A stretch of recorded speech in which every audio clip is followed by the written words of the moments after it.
Doing very well. How are you, CJ?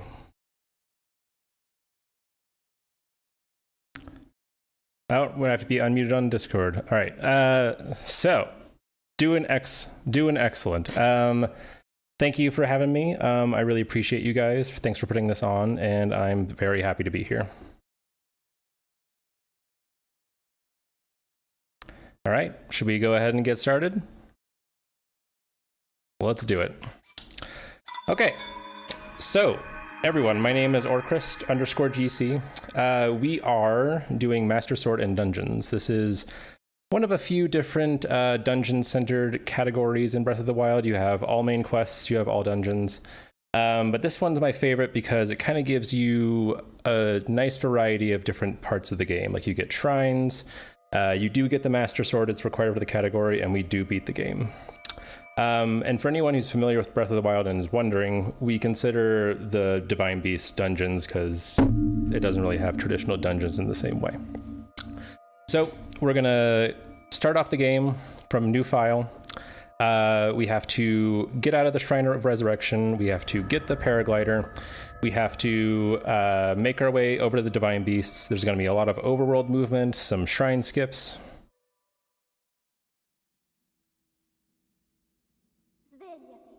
Okay.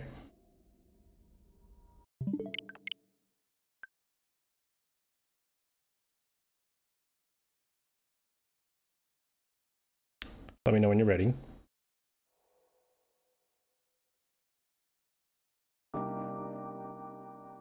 Sorry about that. We had a quick technical hiccup.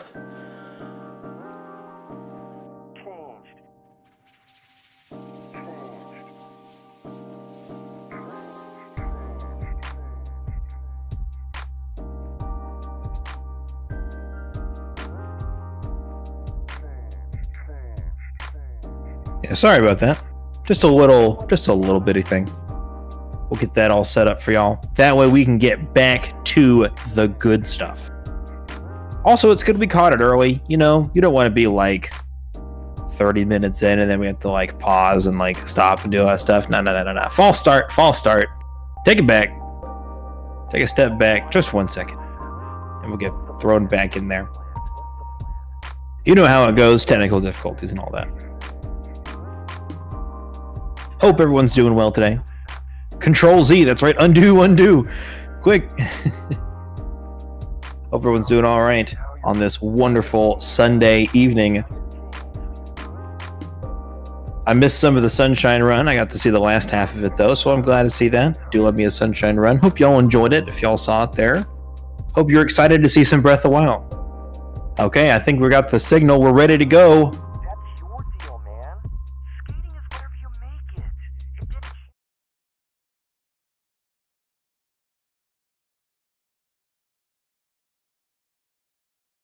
All right. Hopefully y'all can hear me now. Let's reset that timer.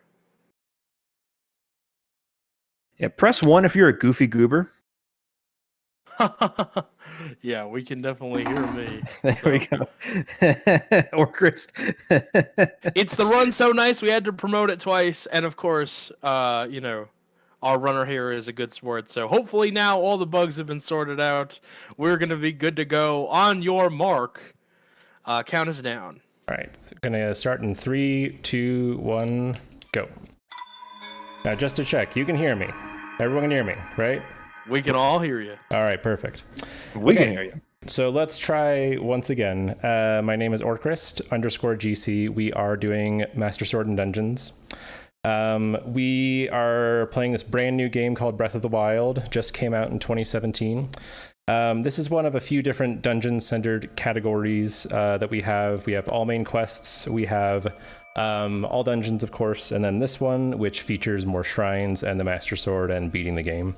It's one of my favorite categories, and not to toot my horn, but we did get a nice PB world record about 3 hours ago. So we're going to see if we can go ahead and beat that tonight. Why not? Oh, let's go, dude. That'll be like the 7th one. All right, so we start here at a new game. We have to get the plateau finished with, get the paraglider, and then we have to make our way to the first Divine Beast. So we go ahead and skip this first cutscene, and then we make our way over to the Sheikah Slate. All right, so the first glitch that we need to do is called a scope clip to escape the Shrine of Resurrection and skip all those long, drawn-out cutscenes. Basically, what I'm going to do is I need to get the slate here, and then enter the scope function by pressing the R stick, and then cancel it, and then we're going to go onto a spot on the wall and use the scope function to clip out of bounds. And you'll also notice that we're in Italian because it's the fastest language for the dungeon categories because of some cutscenes and some text language stuff. And also one little secret that we're going to get at after the first split. But you go into the scope function, cancel, and then we'll tilt the camera in a specific position, start mashing the scope, and we're out of bounds. Now, the thing about Breath of the Wild is that there is collision on both sides of walls. So even though we are out of bounds and we're out of the Shrine of Resurrection, we actually have to clip back in bounds. But we do so by crouching here, and then we're back out. And you'll notice also we're in a cold area, so we have to get out of here quickly by whistle sprinting, which is a glitch where you hold down the whistle button and mash the sprint. Then we need to get these dudes' attention and start collecting some materials. First, we're going to get some peppers to get some damage refill. And then our best boy, the pot lid here, which is going to help us with some shield clips later on in this little split here. Pick up some more food. And now we're going back into the cold area. And shield surf over to this axe, which is going to help with some setups and some other things. Now, you're probably thinking to yourself, hold on, Mr. Strimmer. We're in a cold area. You're going to take damage. You don't have the food to protect you. It's gonna be fine. It's gonna be just fine. I think it'll be fine. Okay. So then Zelda tells us, hey, go to the spot marked on your Sheikah Slate. And we say, yeah, we'll do that later. The first split here, we're focused on a lot of movement. We're gonna be doing some more whistle sprinting and some nice little shield jumps to skip over some bumps. And then we'll climb up this mountain to an enemy camp where we're gonna pick up a bow and some arrows. And we'll do a little bit of manipulation for these guys. Oh, this dude wants to hit me. And he got me. That's too bad. But not a big deal. We will jump out of there. Get up this mountain. And we're gonna eat again. Just for a little bit of insurance. Oops, ran out of stamina. No, not a big deal. We'll be able to get out of the cold area just in time before we take a death. So, could be better, could be worse, not a big deal. Now what we're going to do is we're going to do a shield clip. And we do this by bonking our shield on this slope, lining up in a specific spot, and then doing a shield jump.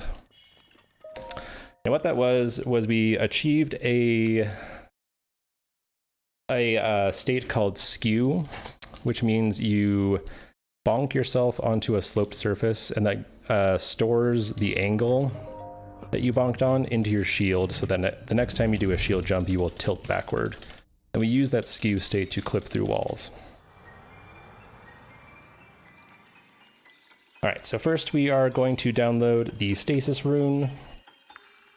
And it's not a terribly useful thing, but we do need it in order to get the paraglider. And the shrine itself is done relatively casually, but it's pretty movement and timing based. So now by the way, just let me know whenever you have a second when we can get a donation in here. Right now would be great. Oh, perfect. So we have a $5 donation from GD Gert. It says, be as speedy as you are. Be as speedy as you are an amazing person. Or Chris. Let's go. Thank you, Gert. Ooh. Oh, one more. I'm sorry. Anonymous donated $150. Jeez. No comment. 150. Goodness gracious me. We're almost at 3K. Look at that. Thank you, Anonymous, and thank you, Gert. Thank you, both of y'all. So we did a little trick there called the Swifty Jump, who you'll see in chat right there. that is just a little shield jump and unequip. And at every end of every shrine, you're going to see me wait a little bit before I skip the monk text scene, because it'll actually save time to wait a little bit for the text to disappear, and then the game will start loading immediately. Okay, we're about to do 2 big tricks. First one is going to be a boulder ride, where we're going to stasis this boulder behind us and ride it up the cliff. And then we're going to do what's called the bullet time bounce. And what that is it's a mechanic that abuses collision and bullet time and ragdoll physics in this game to send ourselves flying through the air. So when I get there, I'm going to set up in a precise location, shoot an arrow to pull some enemies over to me, and then hopefully get them to cooperate with me so that I can fly over to the next shrine. We also skipped some very specific cutscene or text boxes there just to get through. Stasis this guy. 4 times hit, and then redirect it with an arrow. Get up to the top of the cliff, and then we're going to get ourselves in position for that bullet time bounce.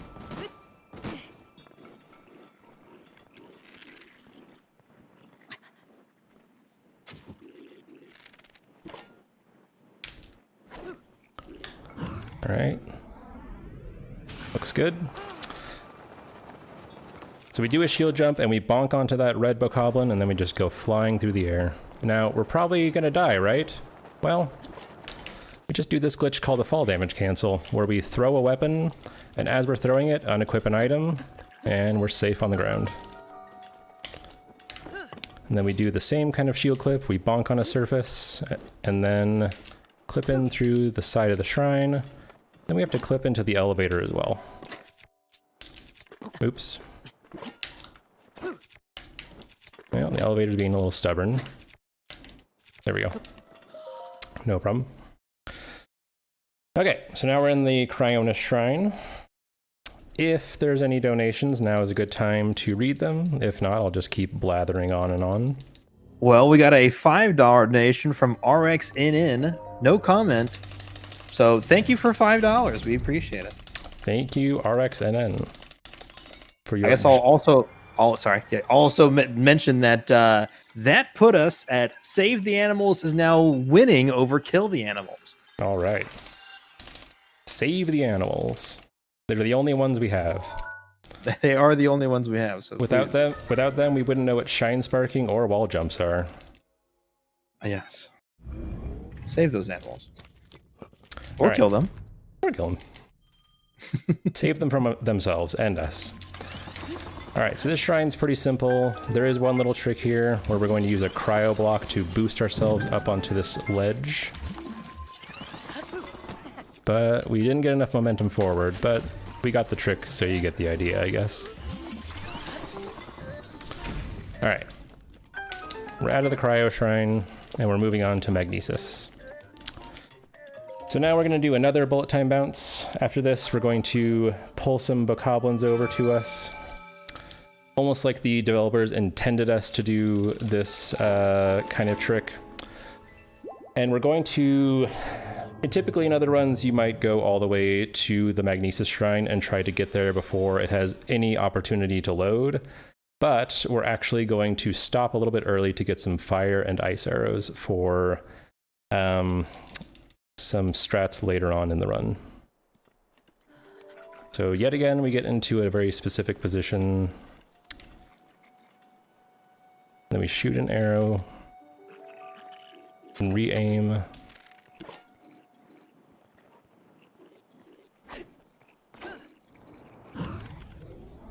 And we got it. Not bad. For a second though, I thought I had pressed Y a little bit too early and left it bullet time, but we actually got it pretty nicely. So now we're going to cancel early, do our little fall damage cancel, and make our way to that platform there in the muddy bog.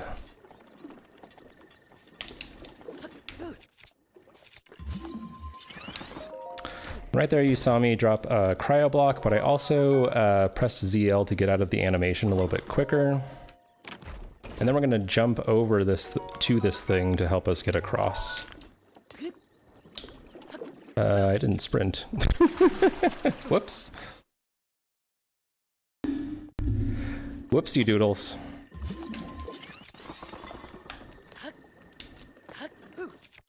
Okay. You ever just forget that you're playing a video game for about half a second and then you make a terrible mistake? Me either. Okay. We're gonna break these blocks here because they have some food and arrows in them. It's kind of RNG as to whether or not you'll get anything good from them. That was okay, not great. Oops. We'll also break this, which gave us some apples and an arrow. Not bad. And then we'll clip in through this little circle here. Not bad. And then into the elevator. Very good. All right. Clips are going well so far. BTBs are going well. Can't really complain at this moment.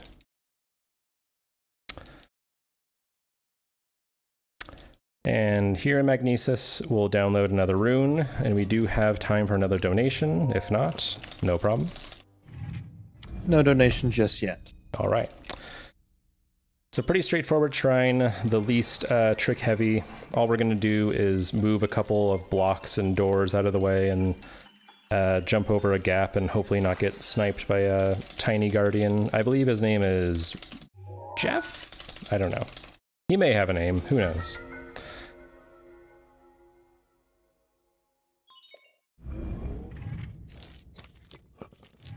All right. Now we flip this door out of here. Avoid landing in the water, otherwise you will be sad. And then magnesis this as we touch it so we don't get crushed by a block. Make this guy leave us alone. Then pull this door backward, and that's it. Very good.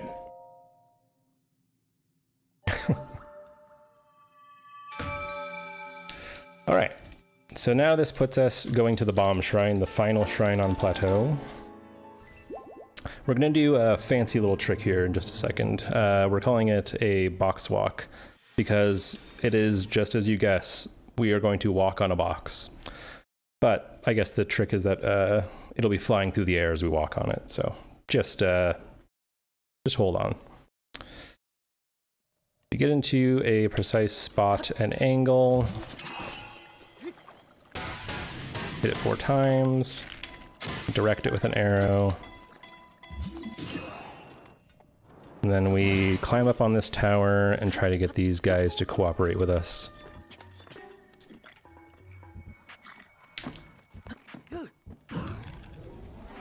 Looks pretty good. All right. And we'll do a little bit of weapon swapping up here to try and smooth out the loads a little bit, because they can be a bit annoying at times. I had to cut in. We just hit $3,000. Yo! Thank you, Tao, for $20. Blindfolded Manyatoma incentive? I could probably do that. Maybe, let's see. But thank you so much for helping us make $3,000. All of you are lovely people. Thank you so much, guys. Unbelievable. Really, like, we're only 15 minutes into the run, you've already broken it, so pretty amazing stuff. All right, here we are at the bomb shrine, and we're about to get the most useful of the runes, the bombs, which are going to help us do a trick called wind bomb. What that is we're going to jump forward and drop a bomb behind ourselves, and then go into bullet time, and then drop the other one, and then detonate the first one, and it'll send the second one into us and send us flying through the air. It's a very... I'd say it's an easy trick to do, but it's difficult to master. It does require a lot of practice. All right, that's not bad. Cool. We didn't have to eat any food, which is pretty good because we had to eat those mushrooms earlier at Stasis. And we just blow up those blocks by throwing the bomb into a specific spot, and we're through.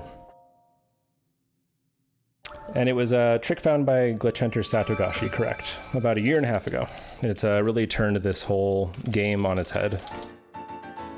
We've gone from a world record of all shrines being about 7 hours and 51 minutes to now 5 hours and 17 minutes, just because of those. Moly. And a couple things. And 100% has gone from under 24 hours to under 19. So, a lot of big changes. All right, so here comes Italian old man to tell us that we should meet him at the Temple of Time, though he gives it a more cryptic clue. And we're going to be using another wind bomb to get ourselves closer, and then do a tree rocket ride up to the Temple of Time. So we'll get in this spot. Flub the buttons a little bit, but we got an excellent angle and bounce there.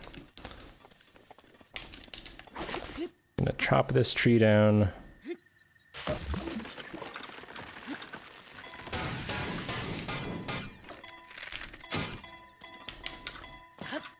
And looks like we're gonna be just fine. And again, I'll swap some weapons just to smooth out the loads a bit. And that is plateau done.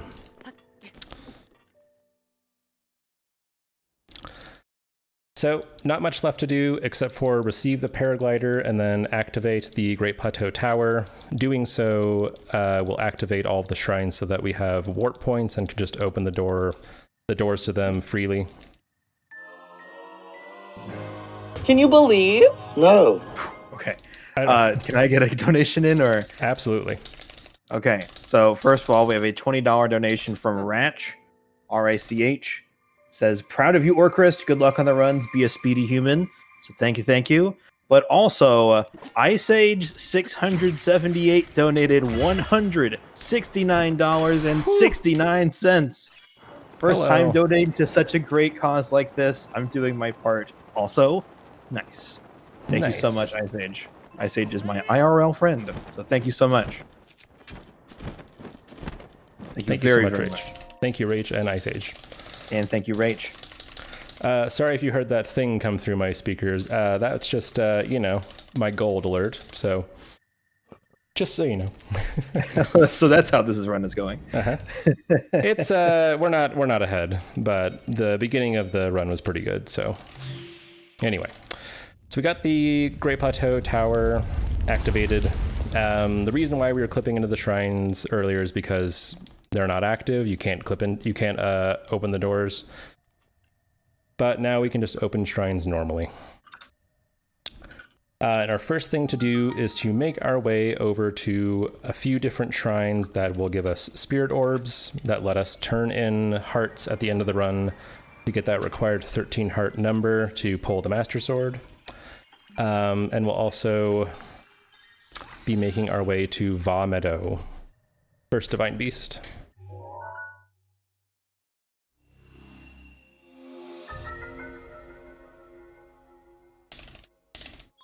All right. Skip yet another cutscene here.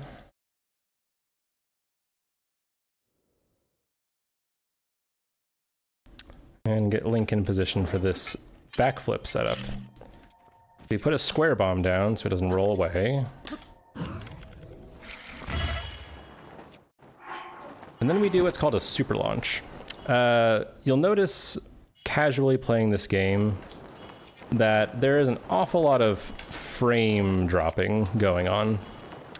It happens when you go to like really laggy areas like Korok Forest. There's just too much going on. The Switch isn't that powerful.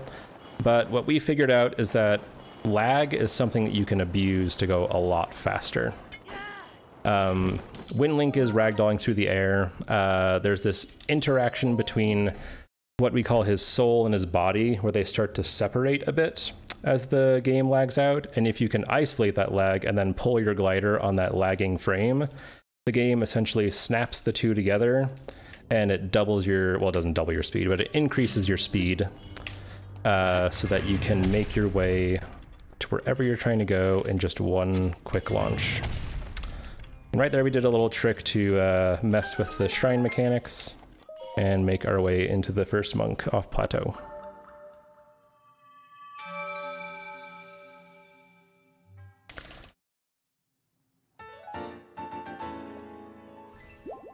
Alright, so now we're going to be heading our way to Kamyatak, which is a pretty easy shrine, but it has something inside that we need for later on in the run. You saw me collect a ruby before the Magnesis shrine. That is going to allow us to get some money for materials that we need, or for armor and for other things that we need. Also going to go into VR to try and induce more lag. And we did not get a super launch that time. So, a bit unfortunate, but it does happen. So what I'm going to do instead is I'm going to just drop down here to do quick backup.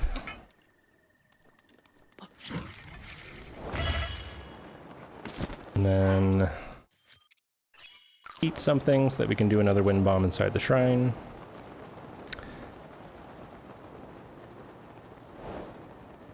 And we're over here. So a little note on the VR thing. There is going to be a section of the run there's going to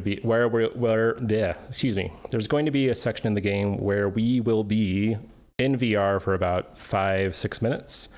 What it does is it renders the game twice, which induces more lag, which helps us get more super launches. And I will give a little warning just in case people are a bit sensitive to that kind of thing. You don't want to get seasick. So I'll give you a little bit of warning when it comes along. So there we got a diamond. So we have a ruby and a diamond. That gives us 760 rubies, roughly. I might be remembering my math incorrectly.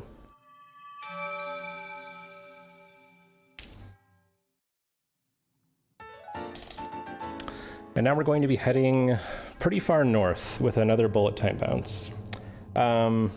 So earlier on Plateau, we did 3 BTBs, and what made those possible is that we were jumping onto red bokoblins, which are the weakest enemy you can fight, at least in that type of enemy. Any kind of major hit and they will fall down in ragdoll, and it's that ragdoll interaction that makes Link go flying. Unfortunately, there aren't that many red boys out here in the wide world of Hyrule, but to get around that, we just have to freeze enemies where they stand and then do the same thing. So we freeze this dude, scope the left butt cheek, because, you know. You peeking? Well, you know, Link's been asleep for 100 years, you know? Like, he might be just a little bit thirsty. Yeah, any port in a storm, you know? Yeah. So we get ourselves flying, and we kind of pump the glider to save some stamina. I'm getting an awful lot of lag, which is scaring the crap out of me when I'm trying to press the buttons. Because you don't want to press B twice, then you'll just fall off your shield, and then we'll be stuck. But we're flying all the way over here to some Hyrule herbs. We say hello to these fine gentlemen and wish them a good day. And then we set up another wind bomb. And then we do another midair to get over that mountain ahead of us. And we didn't get lag stop that time. Sometimes when you do wind bombs, the game thinks you're going a bit too fast and just stops you where you stand. But we made it to the shrine just fine. Alright. So here we are at Monyetoma, which has a pretty fun little trick to it. You can just wind bomb over the cage, which is sort of the case with quite a few of these shrines, to be honest. It kind of makes the run a bit vanilla. But we're going to do a trick where we grab this orb, and then we're going to do a flip hit here, and just knock it right into its spot. If you I need a second person for mini golf, call Link. He's got your back.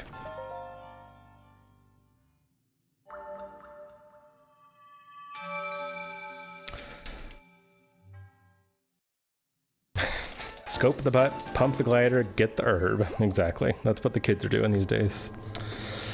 All right. Next, we're going to be heading to the Magna Ra Shrine. And you'll notice that on a lot of these wind bombs, I kind of drop them and then do a weird turn. What this does is it changes the angle at which the bomb hits Link, and it sends him flying a bit faster in that direction.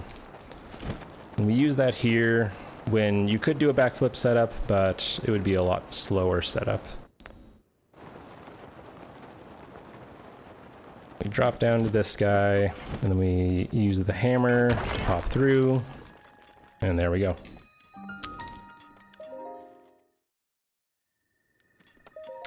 Now inside this shrine is just a blessing, so all you have to do is talk to the monk, but there is also a chest with 100 rupees inside of it, and money is very tight in this routing, so we are going to pick that one up. And I should say that what I'm doing is world record strats and world record routing currently, which means very low food, very low resources. Normally, you might stop at this nearby woodland shrine, pick up a couple of Endura shrooms, and cook them into an endurance food, which will help you get a little bit farther on some of your launches if you happen to fail them. But we're not planning on failing anything. We're going to go ahead and do things perfectly. All right, so now we're on our way to Vamedo, and this shrine, or sorry, this BTB is a bit tricky. It's a bit tight, but I think that I've got the setup just where I like it. So we do a mid-air wind bomb and make our way over to this friendly guy here and wait for him to get in position as we get in position ourselves.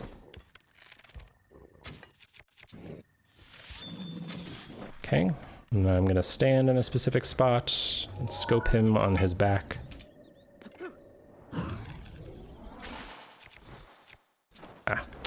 Kind of messed up the bow unequip there, so I'm kind of afraid that we won't make it quite all the way where I want to, but we'll do our best.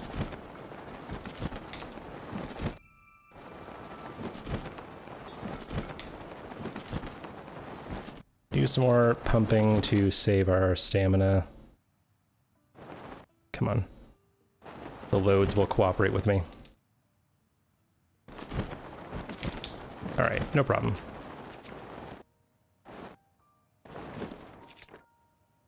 Now it looks like we're going to get the cutscene immediately. Alright.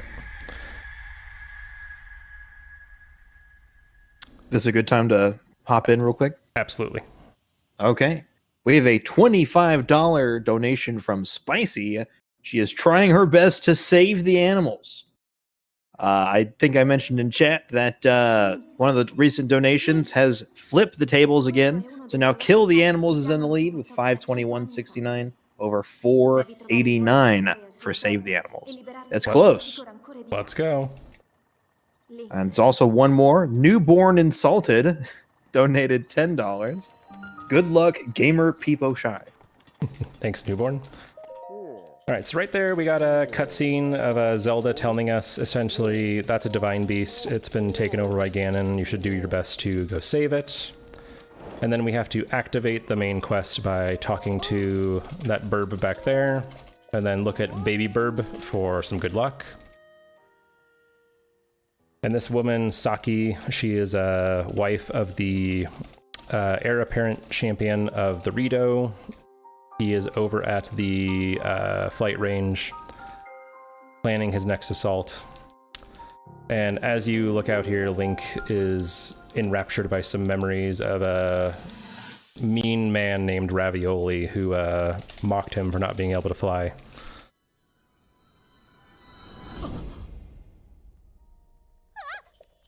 Okay, and now we're gonna quickly buy a few things that we need for the run. We need some wheat, just for some food to eat for heals. We need 2 sun shrooms for a cold protection meal. And we need to sell our ruby and diamond.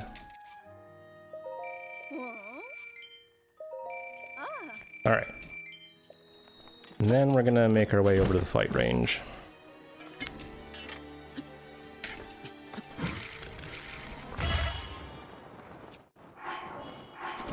Okay, get another turn super launch. I'm gonna eat one of those just so that we can do another wind bomb here.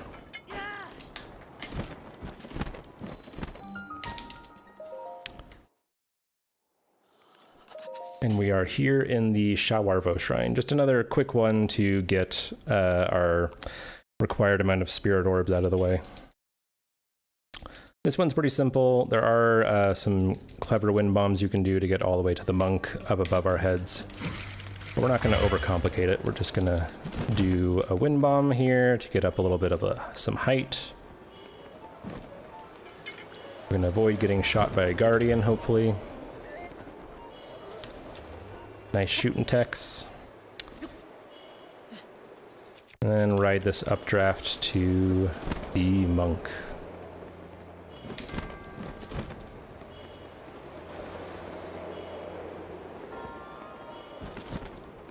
Don't worry, we won't kill Jeff.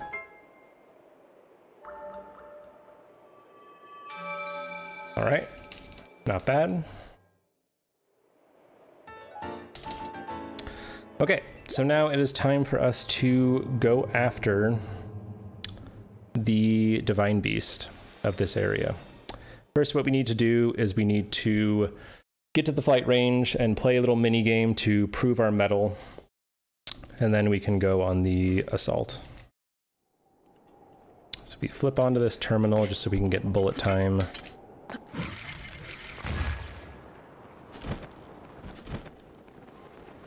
And we're going to glide in through one of the side windows because there's a cutscene here where Teba will talk to you.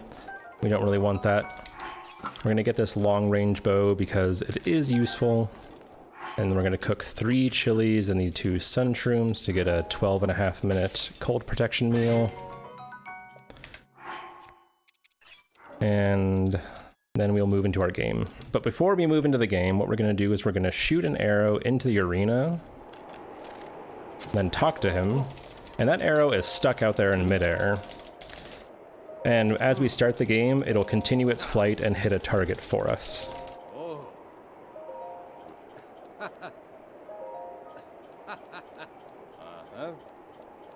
Quite a bit of text scenes, but no problem. Then we're gonna shield jump forward to get into the game a bit faster. Shoot that one. And shoot that one. And that one. And then, you guessed it, more text boxes. And we are going to open this chest because it gives us a bow that is strong enough to be able to take on Windblight. And I like to use it for the assault, so I switch now.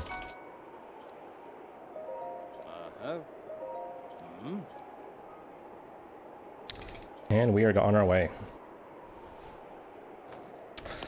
So, this assault is pretty straightforward. If you remember it from your casual playthrough, all you have to do is hit the 4 cannons with bomb arrows twice.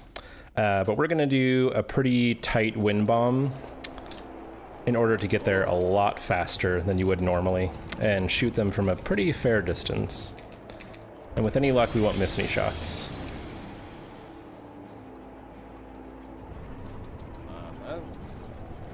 And we got to make sure to hold up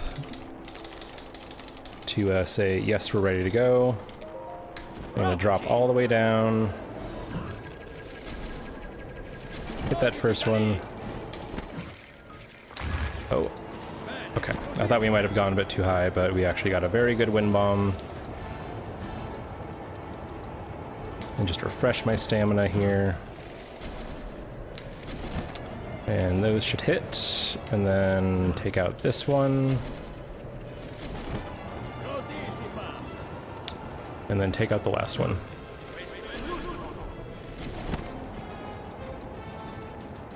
No problem. That easy. If that's a tight one, what are the loose ones? If you have to ask.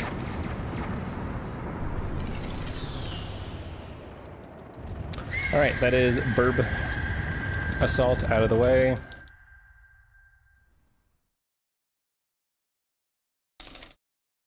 And now we go into Vomito. If there's any donations, now is a great time to read them because we'll have some more text boxes to get through. Sure. Oh, go ahead. I like this one because it's a Lord of the Rings thing. We have a $10 donation from Glamdring006. It says, good luck, Orcrist. Thank you, Glamdring. Sister Sword. And a new friend. Alright, we're going to mash through these text boxes. This Divine Beast doesn't have a lot of tricks to it. It's just really a lot of clean movement and good arrow shots. There is one little tricky wind bomb, but even that's not a big deal. And the wind blight fight itself is not terrible as long as you execute it well. So hopefully we'll have this over with relatively fast.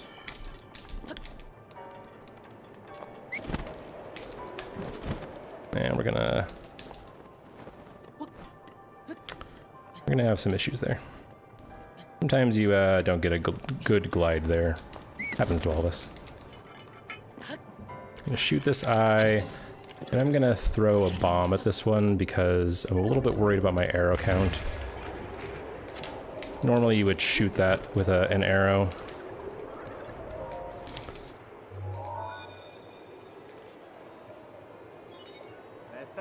And then we run towards this window and get over to an updraft that we just revealed by shooting out a malice eye.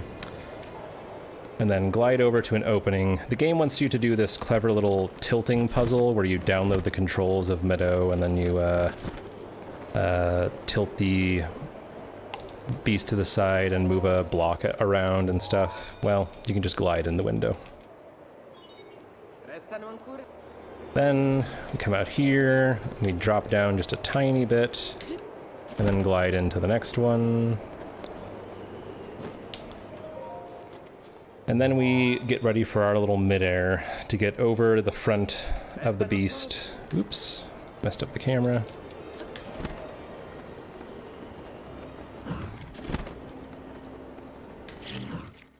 Oops.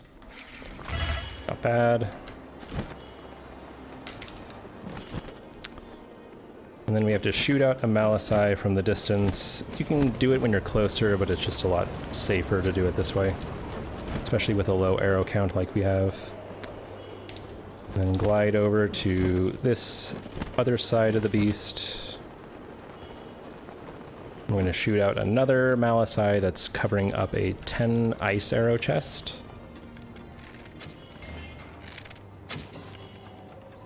And switch over to stasis. So we're about to launch a battering ram, I guess, into a target to open up the last terminal.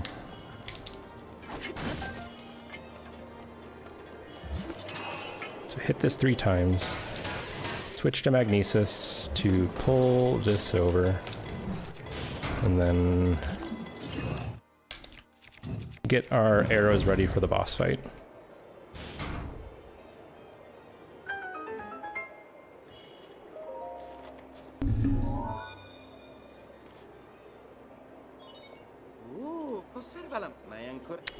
Alright. So that's all of the terminals, and we are ready to activate the last one, i.e. fight the boss. And I'm going to be doing some specific strats here. I'm going to try to knock him down with 3 headshots, and then hit him on the ground, and then get into a spot midair to finish the first cycle so that we can start off the next one immediately.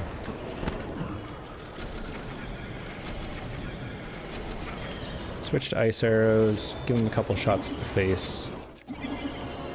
We're gonna glide over here. What? Oh no! Okay, that was my fault. I didn't have my stamina refreshed. But we can do that from here, I think.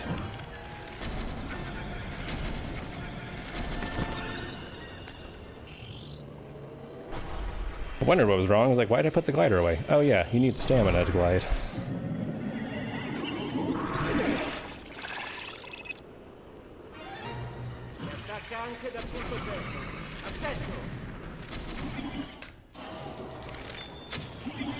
Huh. Thought I got 3 headshots there, but Windblight decided he didn't want to fall down. And now he's trolling me. Very nice.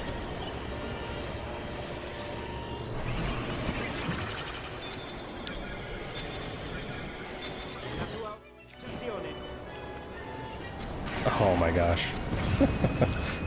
Well, oh well. Almost a good fight, but we had a little bit of an accident there.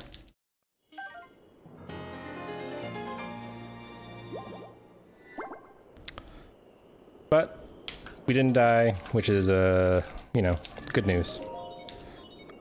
If there's anything to read off now, now's a good time. Because we'll just be waiting for the game to load in the next cutscenes. Yes, we have a $100 donation from Jason. Wow. Jason. Yeah, y'all are killing it. People coming in. Insane. Absolutely. Absolutely. Rolling in. And women. And everyone in between. Okay. I want to point out that the kill or save the animals incentive, save the animals is now in the lead by about $78. We have thrown the pendulum in the other direction. Insane.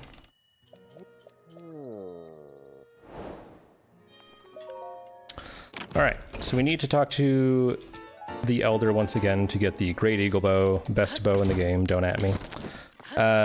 Fires 3 shots, very strong shots. It's going to help us take out all of the remaining bosses. And before we make our way over to the next Divine Beast, we need to do this shrine here, Aquacoat, excuse me.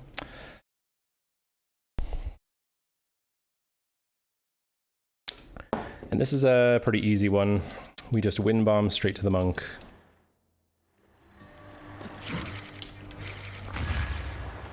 Just like that.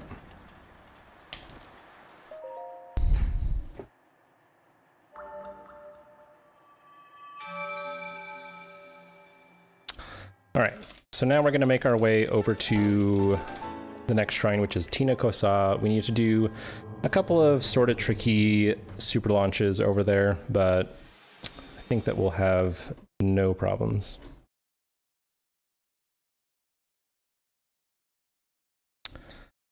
We're going to get ourselves into position by jumping and targeting, and then aim a bit to the right of south.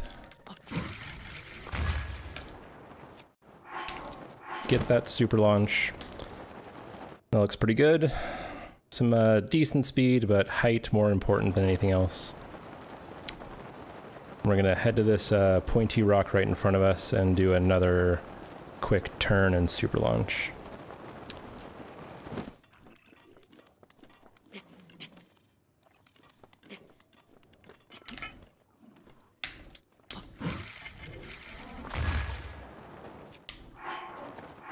All right, not bad. And that is sending us right to Tina Kosa. So this is our first of 2 tests of strength. And it's kind of like the early shrines where we had to get skew and do some clipping. We're gonna get skew facing north. And then we're gonna do a cutscene skip here. You have a guardian waiting for us to fight, but we're gonna fly over that cutscene trigger and then clip right through without even dealing with him. We drop a square bomb here on this ledge and line up even with it. And do a backflip and try and get a bullet time, but we just missed that a little bit. Give that another try.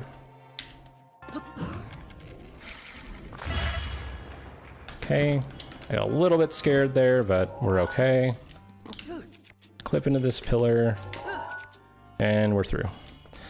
And what we have to do really quickly is clear what's called ragdoll state. When you do a shield jump, any shield jump, and unequip the shield during that jump, you get a glitch called ragdoll, which means that the game doesn't know quite what your positioning is, and it will prevent you from being launching. So we have to clear it by flopping over or bombing ourselves. Indeed, Diederik, the father of this category. Did you know that Diederik invented Master Sword and Dungeons? It's true. The granddaddy himself. All right, so next we're going to Kutakar. We have to aim at this pillar and wind bomb ourselves up to on this one. We're going to use that moblin right there for this next BTB. I tracked him this way and surprise him, and then aim at this spot on his back. A little bit late on the unequip there, but not a big deal. We got enough height and enough speed to send us about to that first little white ledge there that you see on those red mountains.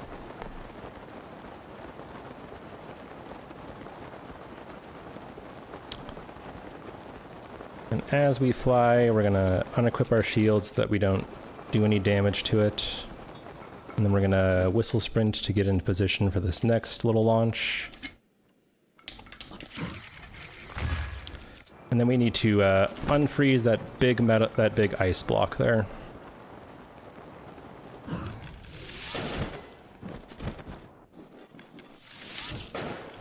And we pick up these truffles because they're gonna make some hearty food for us.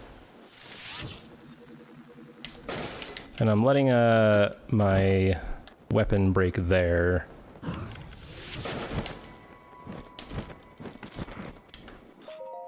Just so that I have the range, and now I have this longer one. We need to escape these Lizalfos without them shooting us or killing us. Looks like we're okay. Continue to unfreeze this, or melt this block. And we did it in 7 shots, not bad. Now we're going to do a clever little strat in this shrine, Kutakar. The goal of this shrine, if you remember it casually, is to bring a block of ice to the monk. But we're going to do it in a little bit more of a clever way here. We're going to bomb the block out of a cutscene trigger and bring it to ourselves. And then we're going to stasis it up to the monk and ride the block up ourselves. We're going to stick it right about there.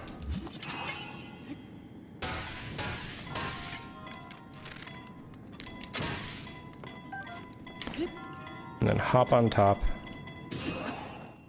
There we go. And get bombs ready again, because you guessed it, we're doing more wind bombs. All right, coming up next, we're going to be in VR for the next 5 or 6 minutes. So if you're sensitive to that kind of thing, I do recommend minimizing the window, but keep the stream open. It will be over before you know it, but we do need it to get the lag that we need for super launches, and it wastes a lot of time to toggle between the two, so we'll just go ahead and stay right where we are in VR.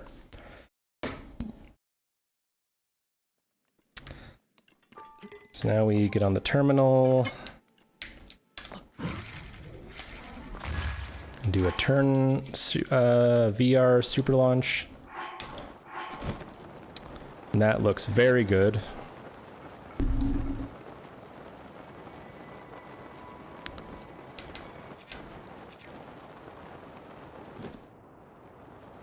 And we're getting over to this stash here, which those rocks were unloaded. I don't know if I've ever seen them unloaded that long.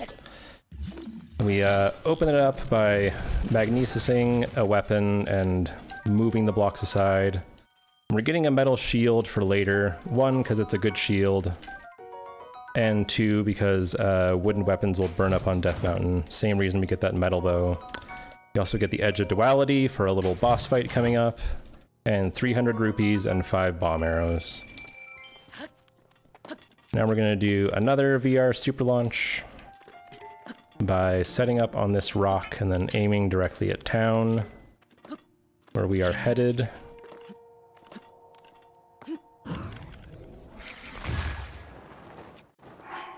We got our lag, and we're on our way. So, we need to set up the Divine Beast Von Naboris quest, and the way you start this quest is you talk to a pervert who is loitering outside waiting to take a peek at some women. And we don't take too kindly to predators, but we can't hurt him in any way, so we're just gonna talk to him. And he insists that he's just here to, you know, do some research. Sure, man. But he also tells us that there is somebody nearby who has found a way to dress up and sneak inside town. So talking to him activates that NPC in their position so we can go buy some sexy armor. And finally put some damn clothes on Link.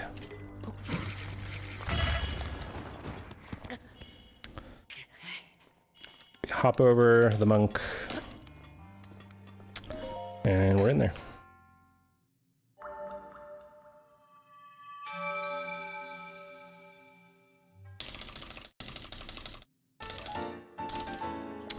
All right, so we got 2 more launches to do in VR.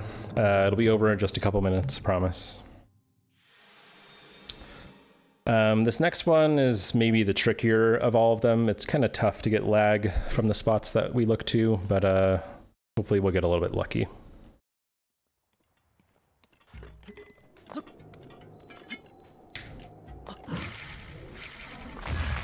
Or we'll just, you know, fail the wind bomb entirely. That works too.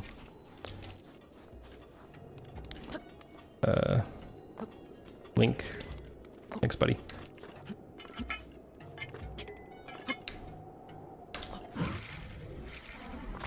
Okay. Alright, well, second launch, but we got the super, so I guess that's a consolation prize. And here we talk to our homegirl, Vila. And get your saxophone camels in chat for Va Naboris.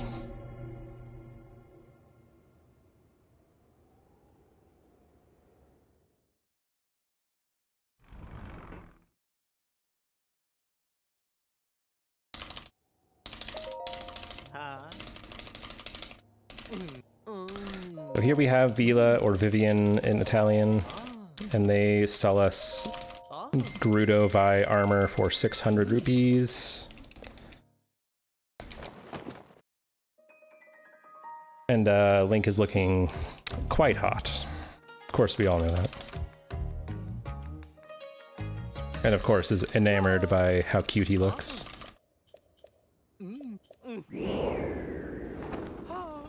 And then we're gonna do another VR super launch, and after that we'll be able to take this dang double vision off.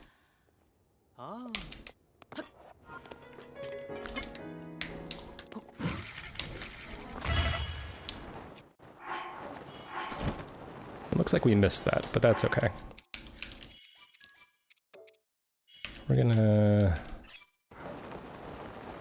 We'll make it just fine.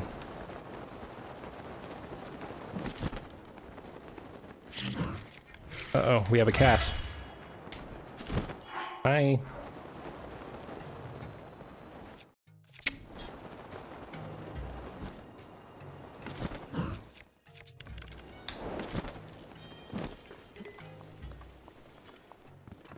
All right, there we go. Cats in chat, everybody.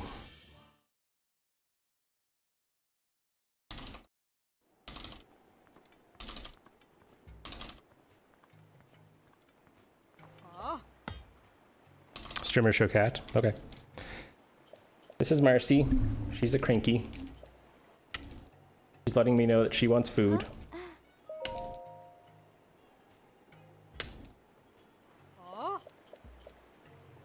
And right now is a good time for any donations that you might have.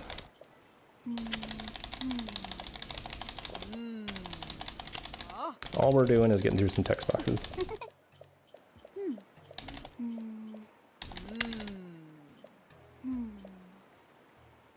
Stop, run, feed cat. It may have to happen. Who knows? If she won't leave me alone.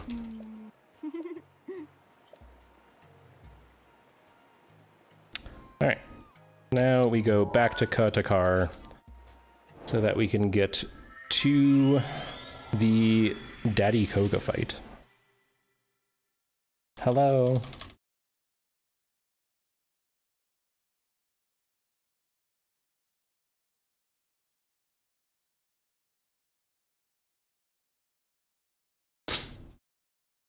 Back to the Future.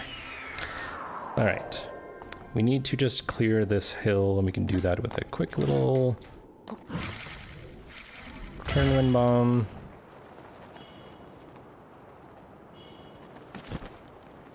Speed not great, but not a big deal. We at least have enough cold protection to protect us. And as we're getting close to this back area, we need to be careful not to whistle sprint because we don't want any guards coming. And what we're going to do is we're going to skip the entire Yiga hideout by just clipping in through the back wall and entering this room. Now the cutscene for Koga is active. Come on. And you guessed it, more cutscenes. Kitty cat.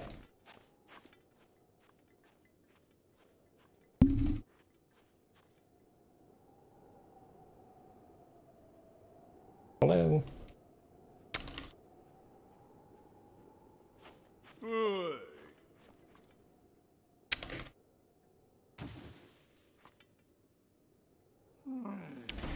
Mercy. All right, so here's Koga. He's pretty simple. There is a trick to one-cycling him through his different attack phases, so we're gonna try our best to do that. There is a mechanic in this game, probably not intended, but if you spin with a two-handed weapon at a specific angle toward an object or an enemy, you can actually hit them twice in one spin. So we're gonna try and get those double hits on him.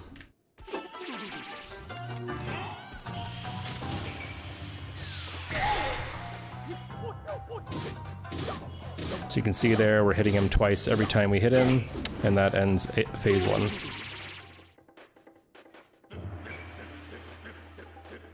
And then we're gonna do roughly the same thing, although we need to wait for one of these rocks to drift overhead.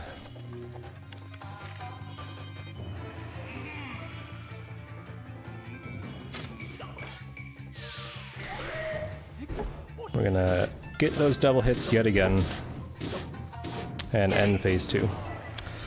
Now, we did a shield clip, so we have to remember that we have ragdoll glitch. So after we hit him with this metal block, or this metal ball here, we need to flop over our shield to clear our ragdoll state. And then I switch over to a duplex bow and fire arrows, which is important for upcoming parts of the run. What the duplex bow does is it shoots one arrow right behind another at the same time, so we can take out Vondivorus pretty quickly, and we can do some other tricks and glitches with it.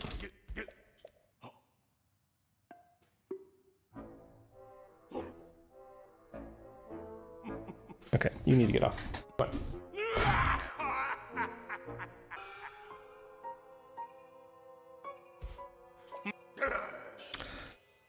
All right, so we got Koga all done with, who is the #1 fan of the song Sandstorm.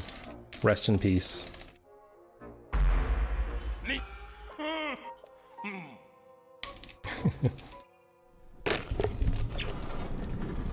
It's true, Marcy was playing during the fight. I don't trust myself.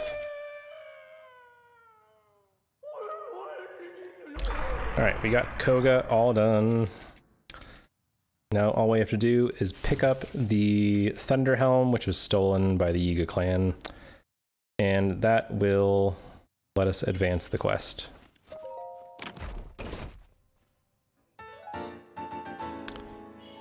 I'm going to switch over to bombs just so we remember. And there are a couple of things that we need here in the hideout. I need to get some arrows for free. And then, oops, climb that wall. Nope. And then burn this... I missed. Burn this tapestry because it has 600 rupees hiding behind it.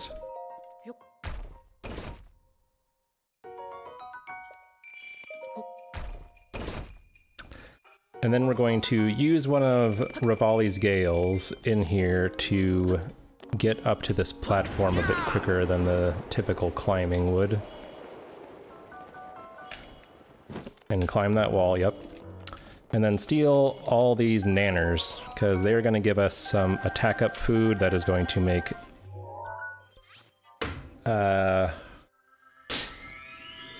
it's going to make the boss fights a pretty easy thing.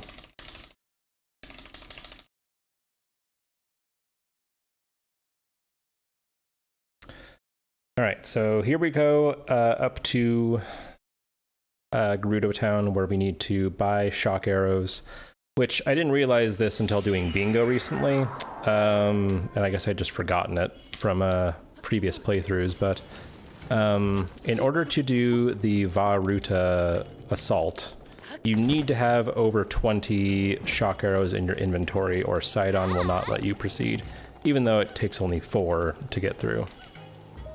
So we buy all of these here to ensure that we have all of them. And then we light this cooking pot. And then we're going to cook 4 attack up meals.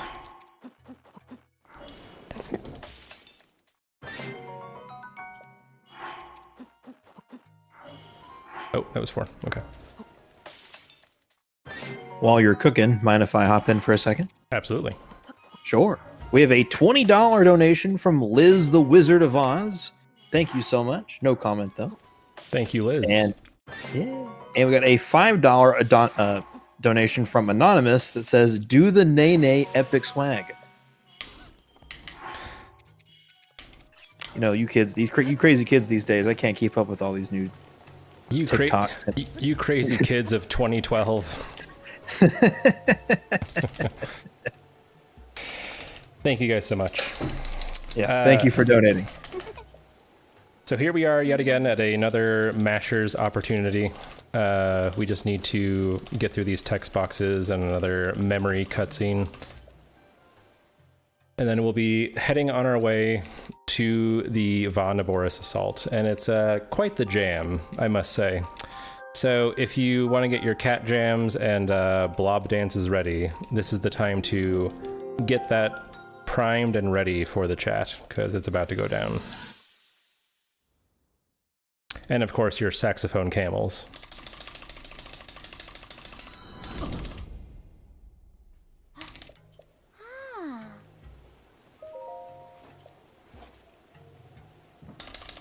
Yeah, no pug pleases.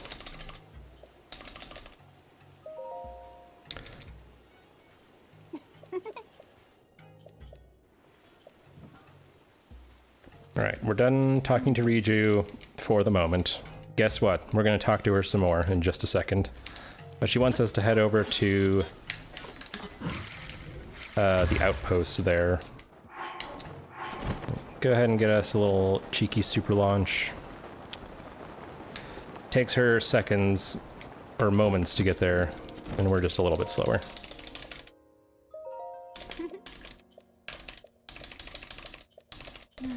She goes ahead and loads us up with 20 bomb arrows, which we are going to use for the rest of the run. And here we go.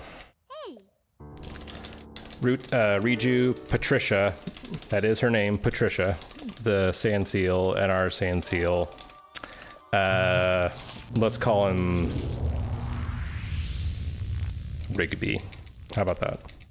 Rigby the sand seal.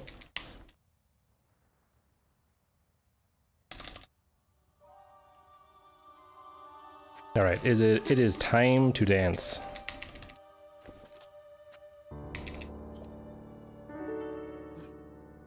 Where's Mordecai? That's what I was wondering.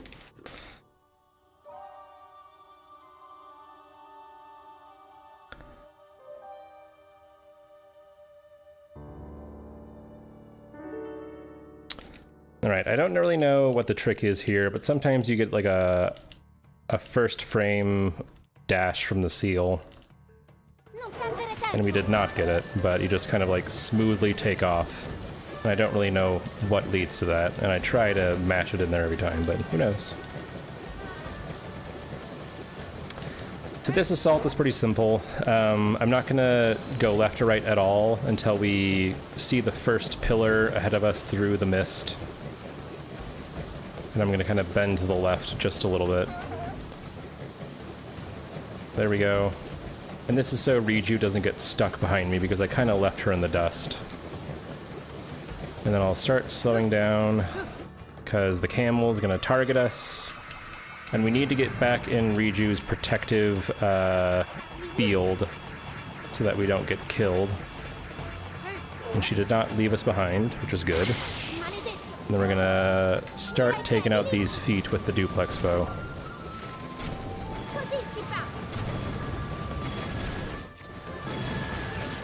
And we didn't get Naboris to step on us, unfortunately.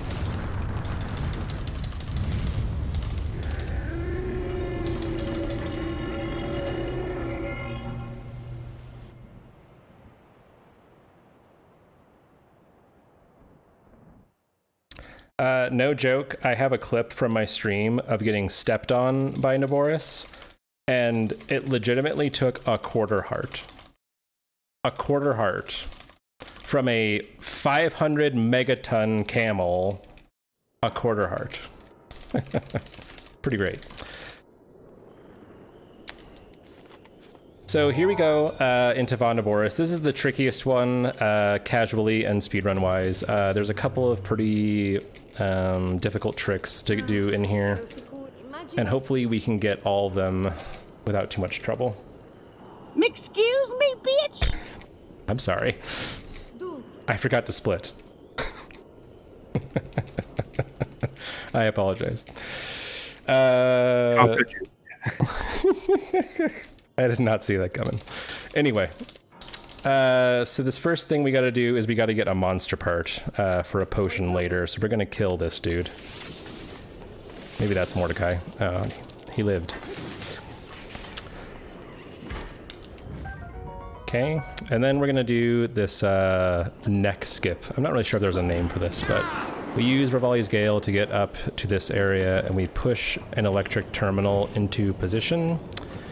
And then what we're going to do is we're going to use the duplex bow function to activate the neck and then drop into the top of it. Hold on, we got to get skew first for a clip later on. We need to run across here and stand on this platform and then do things rather quickly. So I shoot electric arrows just above the terminal, and then backflip, and then walk into the neck area and activate this terminal before the neck comes right back down. And then we fall out the back and do a midair. And we hit that pole, Monka S.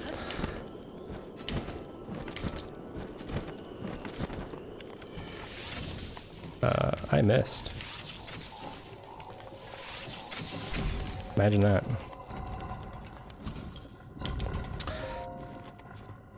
And then we're going to use the duplex bow yet again to open up this door. And I switch over to Great Eagle Bow now for the boss fights, and then use our last Gale and just glide over this cage. Gonna pull. Excuse me.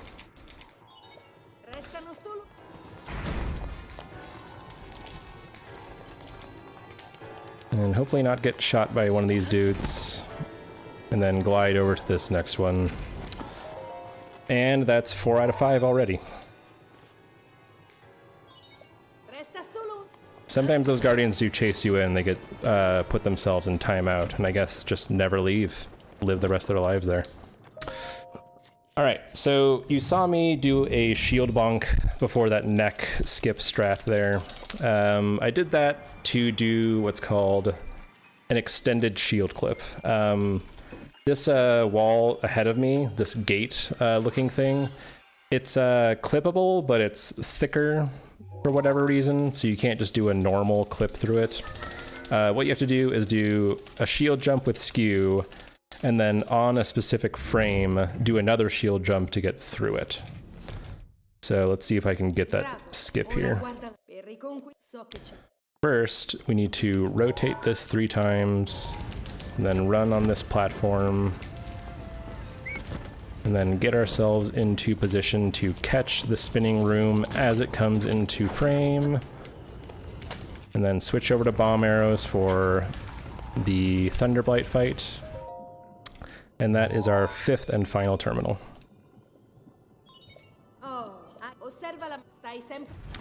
Alright. Oh, we need to rotate again. Okay.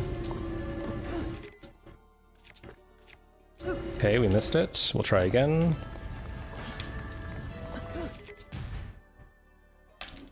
Oh, we had it, but we just missed.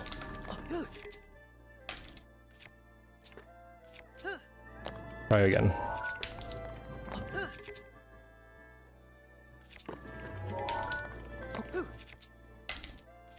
Oh, we got it. Let's go. All right. We'll eat our attack food before we forget. And then we fight Thunderblight. What we need to do first is break his shield. We can block his electric attacks with a wooden shield.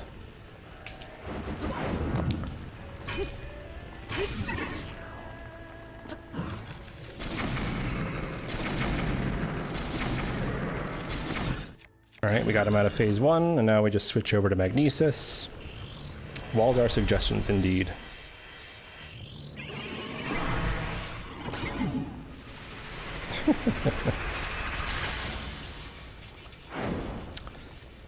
Alright, and now he's gonna drop some metal rods, ooh, and we need to basically blow him up with one, ooh.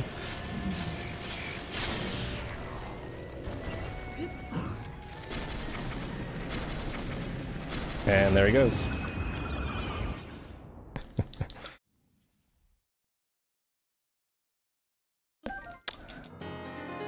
Alright, and there's our heart piece, and we're gonna clear skew, maybe break this shield, let's see. Nope. We're gonna get our bows and all our runes in order now.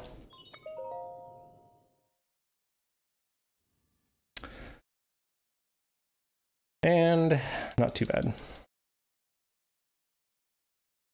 A bit slow on that ESC, but I wanted to at least get it off for you guys. How do you make sure the rod does the thing? Pray.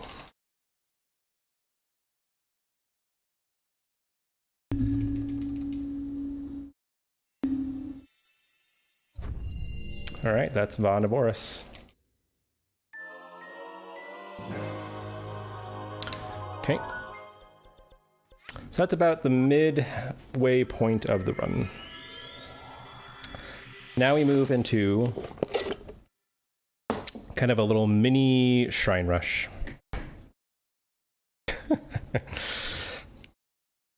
We need to get basically the rest of our shrines on our way to Varuta. And we're going back to the beginning of the game here.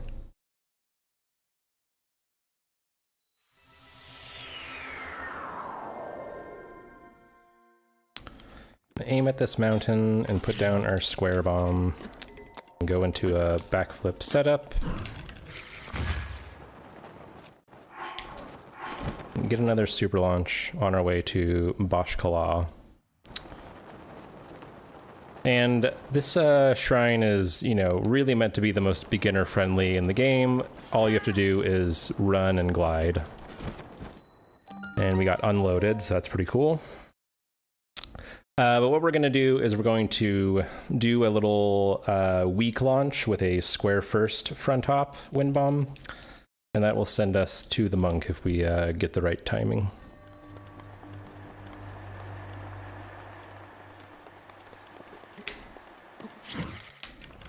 Looks good. Nope. Not quite high enough, but we did skip a little portion there, so all's well that ends well.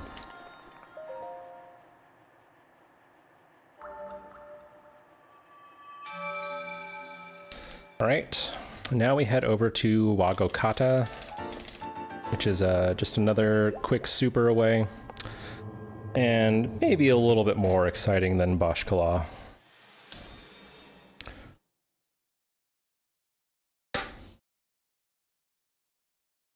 Maybe a little, just a little. So we move over here and hop on our trusty terminal.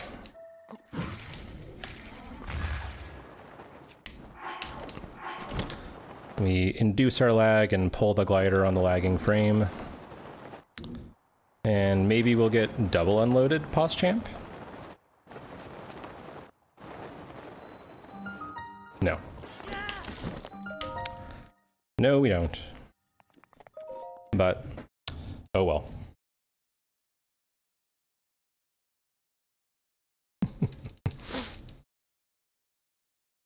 This one's a bit funny. We hop onto this peg here and then basically just run into the wall so that we can ricochet right to the monk. I did my best. Alright, now we go to Hilareo, which there's something very important that I want you to notice. We have reached our donation incentive, correct? That is correct. All right. I'm going to go ahead and take care of that after the run, because we're on world record pace. I didn't say that out loud. So we'll do that later, but I want you to notice something very specific here as we fly over.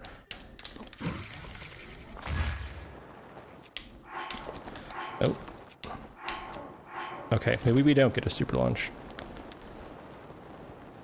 Maybe you just don't get a super launch. Right down here below, you'll see a lot of flowers. And you'll also notice there is a woman over here, lurking in the shadows. Seems harmless enough, right? No big deal.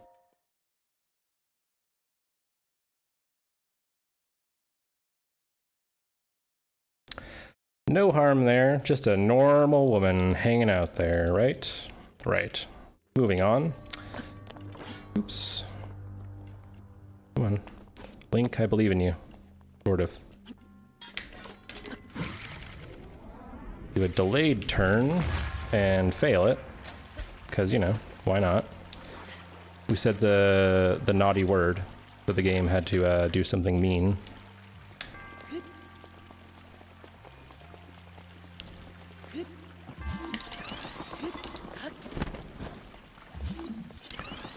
And we'll just casually go over here and get this shrine behind us. All right, so next we're going to do a little bit of a stop for food. You may have noticed that the food resources are a bit tight right now. So we're going to go ahead and get some food in this forest outside of Kaiwan.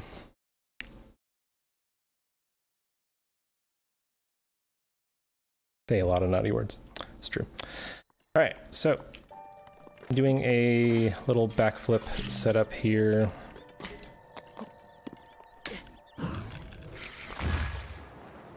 Hopefully get some lag. And we did, but we did not get the super. Unfortunately.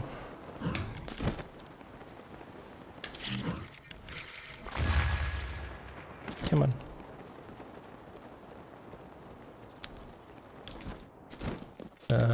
Where is that? There it is. We pick up these hardy radishes. They do us a lot of favors.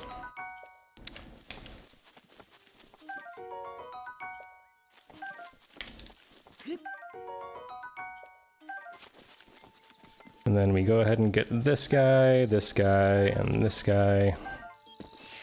We're gonna do a little cryo strat here. And I'm pretty sure that the shield that I had on, the wooden one, is gonna break, so we're just gonna switch over to the shield for right now.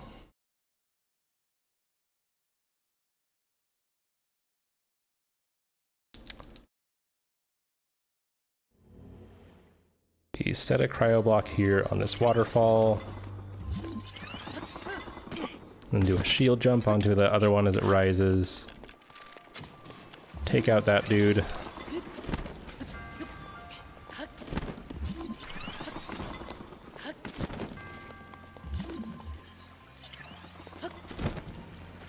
And then we're actually gonna go catch this.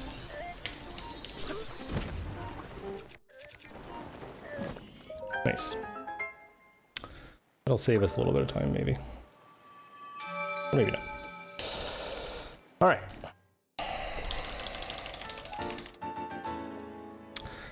So now we go over to Sheirata.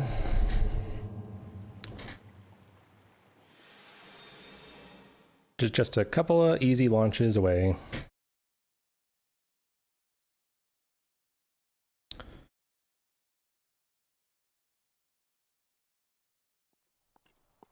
Do a quick front hop here. Into a super launch and just skim over those rocks. And do a midair.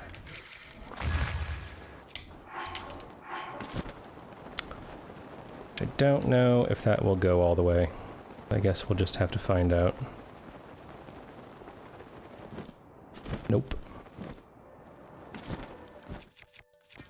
All right. Oops.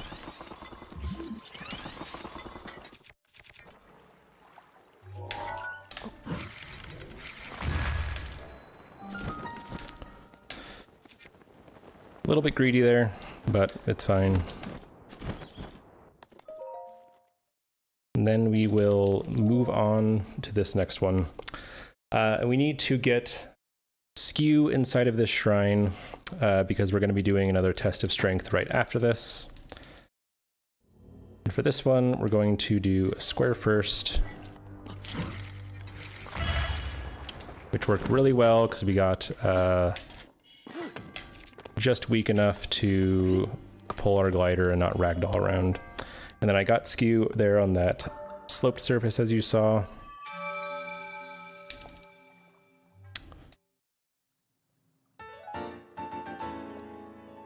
And then hopefully we'll be making our way to Sokofi next. This one's a bit tricky, and it's not exactly clear why, but essentially getting lag and enough speed and distance on this launch is a bit messed up. And also getting into the position on the shrine is a little bit odd as well. We hop up here and then aim there. Rivali says that he is ready. For what? Who knows? We get ourselves another VR super launch.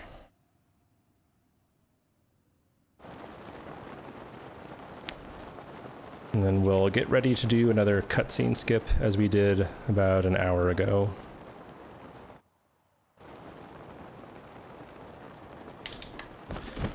Okay.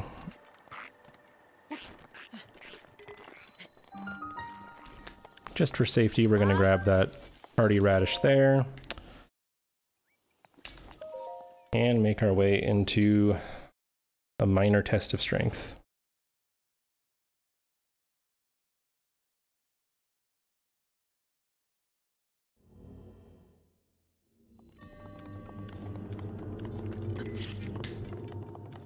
Do our cutscene skip by laying the square block or square bomb there, lining up and placing circle. We swap back to circle just to get ourselves ready for the next one. The next launch, that is. I'm hoping that this wooden shield breaks now. And it did. Very good. We don't want it to mess us up anymore.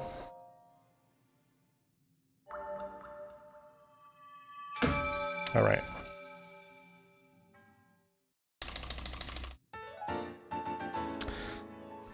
Alright, so now we have one more shrine to do before we get into Zora's Domain. This one is by far the most complicated and difficult thing to ever exist in video game history. So I really hope that I'm able to get it first try. I'm going to need all of your best thoughts and energy for this next one, guys. It's really quite tricky. We stand on this rock, get our wind bomb, super launch, and then we're gonna midair over this mountain.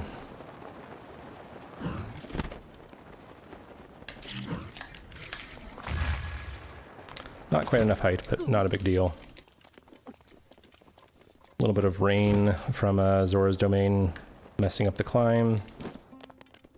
All right, here we go. I need all you got. All you got here. Hardest shrine, hardest challenge in all of video game history coming up. Thoughts and prayers. So we have to blow up these boxes in a frame perfect manner. We succeeded, and then climb this slope in yet another frame perfect manner. Oh, we did it. Oh. Okay, never mind. Obviously, the stupidest shrine in the game. Literally nothing. You just walk up it. It's fine.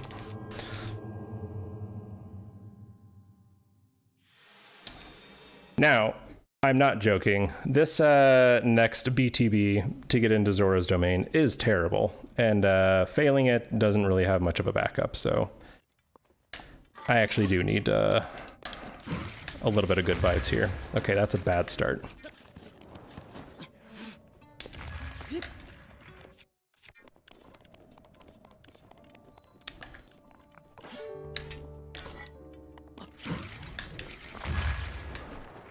That's okay.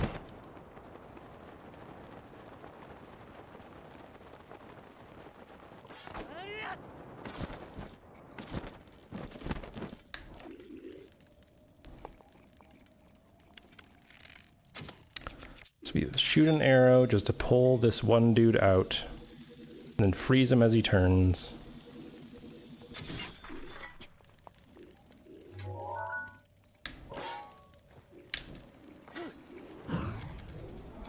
Okay. We don't quite have enough height, so we need to do a midair.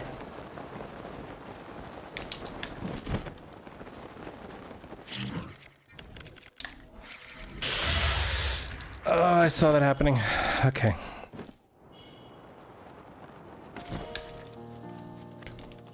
That sucks. I really should not have tried to do that. Oh well. We'll try and do a tree launch. We will not get that.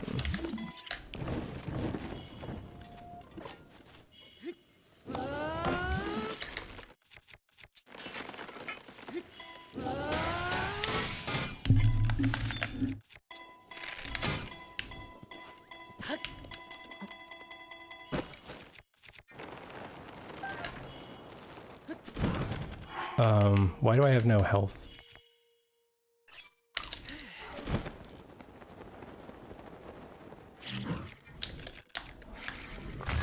Okay. That is as scuffed as it gets, everybody.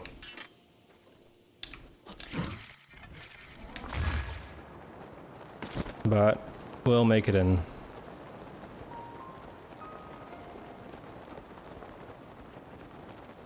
Oh well.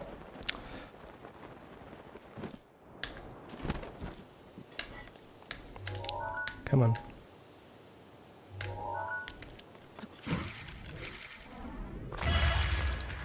Okay.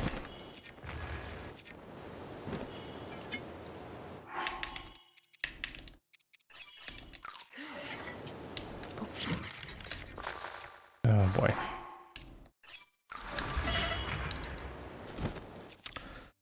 We are having issues.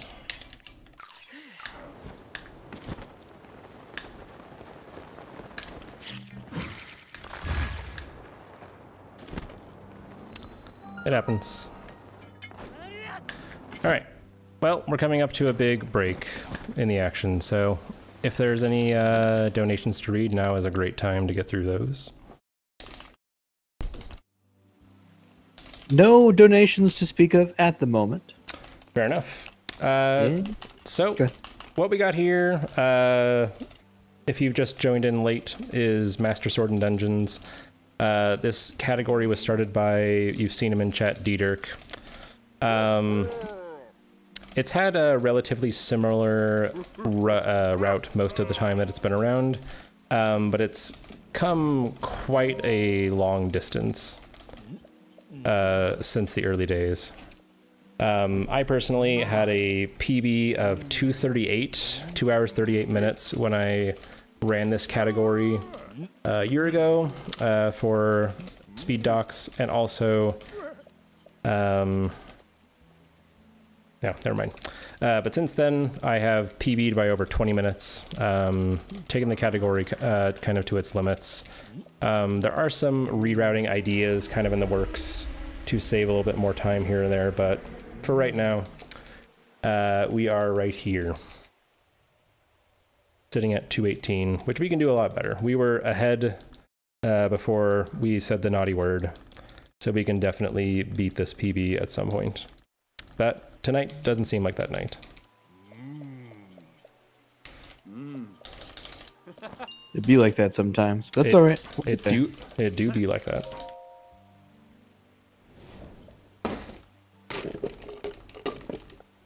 We got a little more time. Yep. Just want to let everybody know the kill or save the animals for Super Metroid, which is coming up at the very end of the marathon. Currently, Save the Animals is in the lead with $619. So if you are in the Kill the Animals camp, that is right about $90 difference. So y'all, if y'all want to kill the animals, you got to rally up.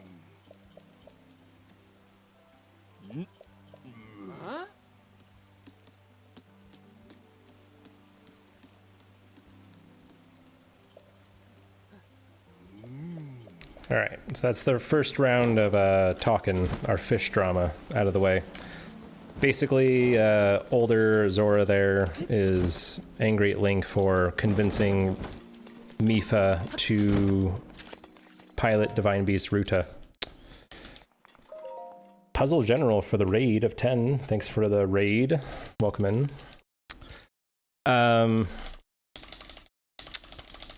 So, he doesn't want to talk to us. We've got the Zora armor, though, and we're about to convince him that we are the only ones that can take on the Divine Beast and stop this curse. We're going to go ahead and switch to arrows that we need right now.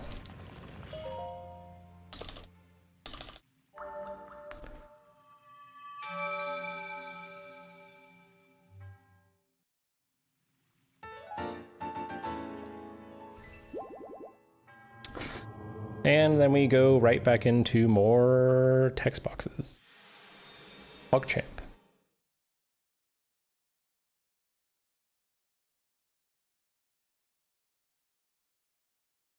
Well, since we got a second here, Visuals donated $10. Gotta save them frames. Thanks for the awesome marathon. Been fun to watch. Thank you, Viz. It's been a fun marathon to host. And I also want to thank everybody again for including me in this marathon. This is the third time that I've worked with these guys, and they've always been really kind and really welcoming and very helpful. And I really can't endorse Speed Docs enough. I was here on Friday night watching the premiere of the Wind Waker Any Percent documentary, and I can't believe the amount of work that went into it, and also can't believe how fast 90 minutes went past. Like, it was just engrossing information and a really great summary of really an amazing progression in speedrunning. Well, thank you for saying that. Of course. One, thank you for being a part of our marathon. We always love having you. And thank you for saying that. We put a lot of work into that video. We were very honored to make that video, and I'm glad that people like it. So yeah. Really, really good stuff. Hell yeah. All right, so we are slowly convincing grumpy old Muzu that we are indeed the forlorn lover of Mifa. Riju child. And they are a bit nervous because we need shock arrows, and there are some up atop that mountain guarded by a Lionel. We're gonna ignore the Lionel. And we're also not gonna go up to the top of that mountain. Huh? Yeah, my bad.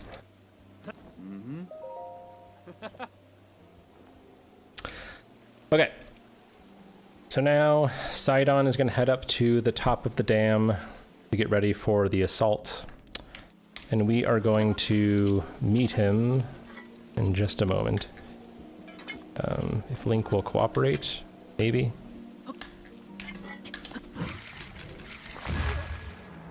Do a little front hop there, looking up to avoid all that lag that's in the area.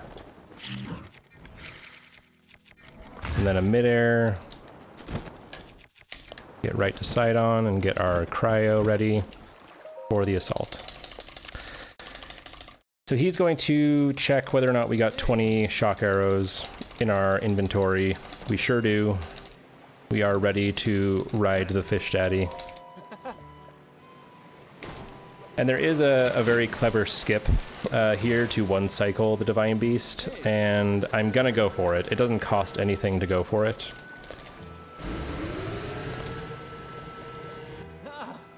And it's a pretty swag trick.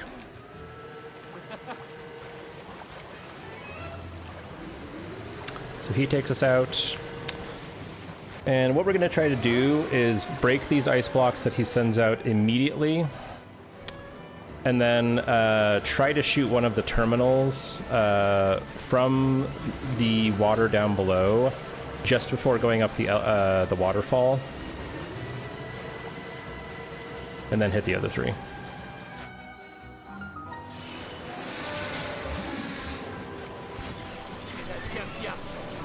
Alright, let's see. We got it! So it's green, we hit it. We get that one. And then we hit that one. And we get that one. Perfect.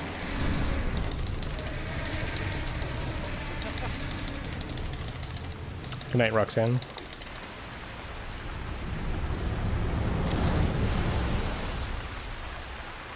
So that is a very nice time save. Something that we didn't get in PB.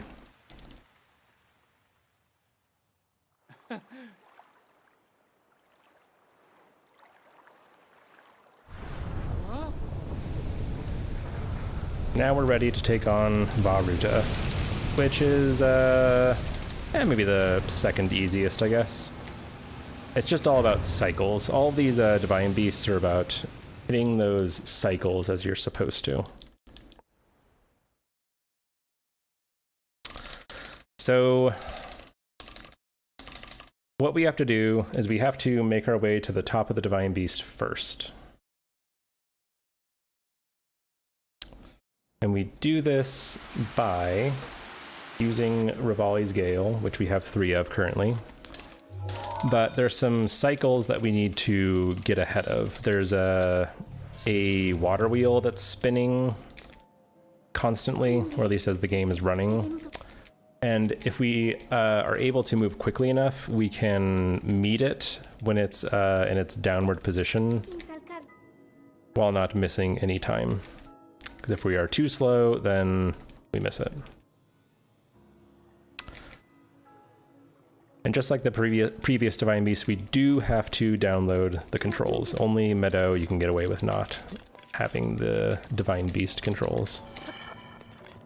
Take this guy out. Take out that eye.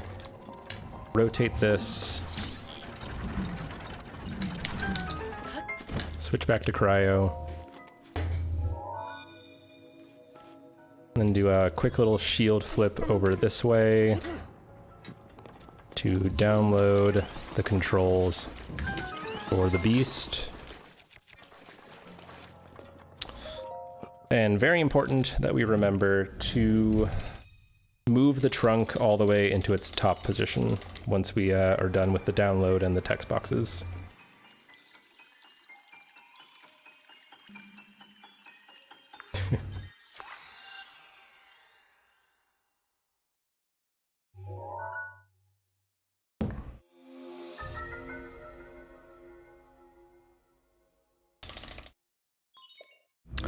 It's either second or first. I usually just do first. Bravo. Ora guarda per riconquistare coraggio. Okay. I want to get a little bit of stamina before I do this. Use one gale, and then get over here to avoid that guardian. And then another gale, and then a third. So there is our second terminal. And then we need to move it down to the 5th position and get off the trunk quickly. Just backflip out here. Take out this Malice Eye, because it will prevent us from turning this crank. And that extinguishes the flames.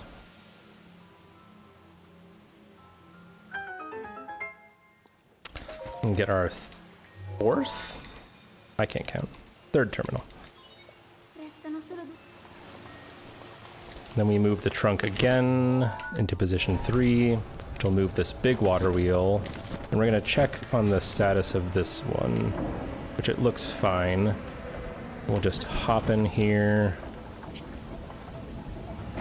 and then activate it once it's upright.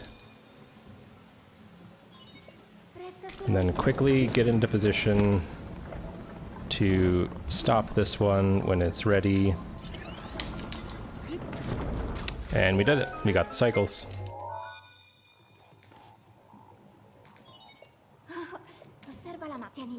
Okay. Oops. Link wanted to go for a swim. Break that block so we can drop a cryo block, switch over to bomb arrows, and then get our attack potion or attack meal eaten so we can take on Water Blight. The way we fight him is we knock him down immediately with bomb arrows, and then hit him while he's down, because we're cowards, I guess, and then take him out with headshots. Oh. That's an interesting animation for Link to be in.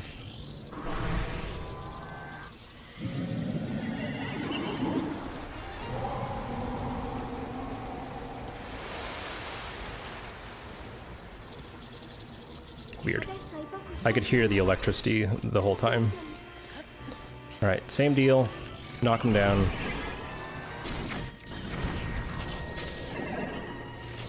Ooh, missed.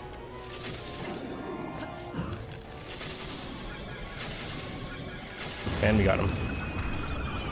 Welcome in, Nif. Alright, so that's Water Blight. I'm gonna get my stuff in order. Get over to circle and regular arrows. Skip the cutscenes.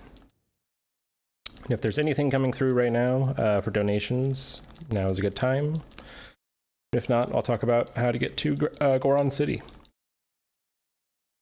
No donations at this moment, so go ahead and talk about Goron City. All right, so we are done with this Divine Beast. It means that we are free to make our way to the 4th and final one. What we need to do is we need to get to a BTB spot, and it's up on top of the mountain in front of us. So to get there, the quickest way is to swing at that torch, apparently. Okay, we need to do a wind bomb and a super over to this waterfall. Link will climb up like a fish, because, you know, all fish swim up giant waterfalls, right? I passed my science classes. Okay, up this waterfall we go, and then we're gonna find a Lizalfos, and we're going to lure him into a specific spot so that we can BTB most of the way to the city. It's hard to get all the way there in one go, especially with this amount of stamina, so we kind of play it safe.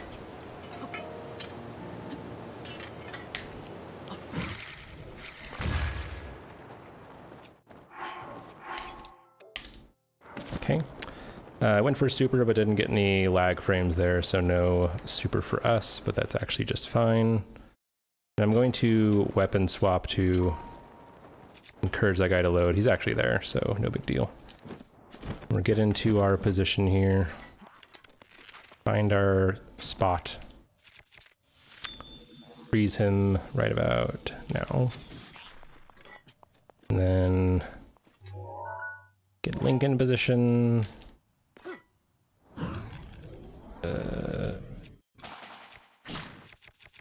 I'm a bit nervous about how early I went into bullet time there.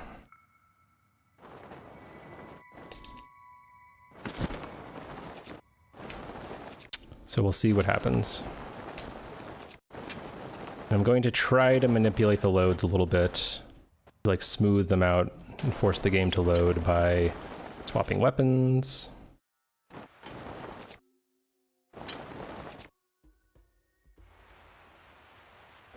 The game wants us to know that we are on fire. We say we know. Okay, we're through. No sweat.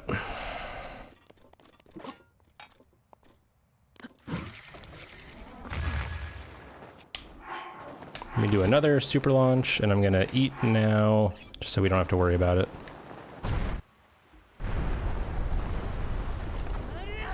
And then get into town before we take any damage. Well, we took a half heart damage. And now that we're in town, Rudania is angry. You know how it'd be when someone arrives in your town and you don't want them there and it makes you angry? That's Vah Rudania. But we don't really care. We're going to go to the armor shop. We're going to get ourselves some flame-proof armor.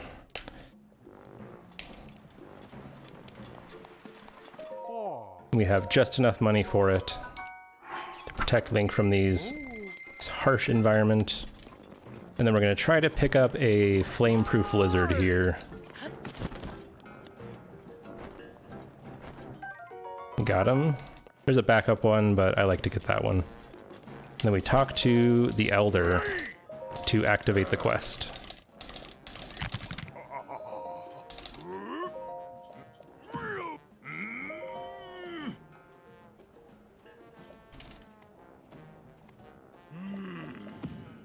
And what he's telling us is that Yonobo, his apprentice or whatever, is somewhere in the Goron mines, trapped. And we need to figure out how to free him.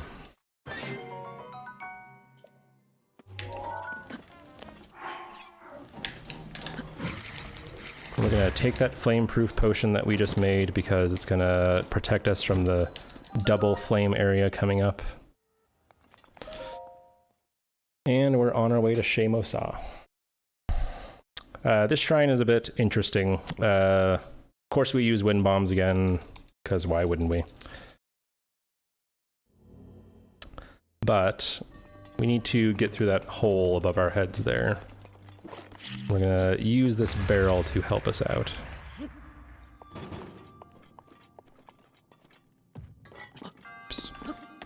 Flip on top of it. Do a wind bomb. Fall back in the hole. Panoko. If I've had that happen to me twice in my life, I'd be shocked. Amazing.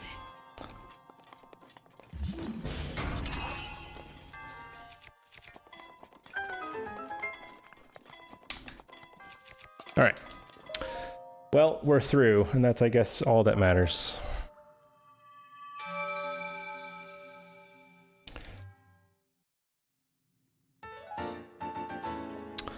Now, we're coming up to a skip that I fail a lot more often than I get, so hopefully we can get this.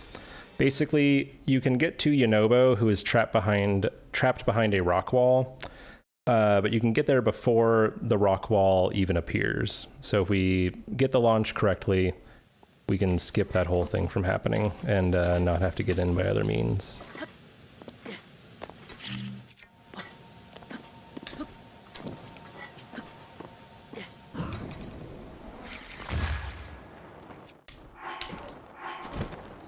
Looks good.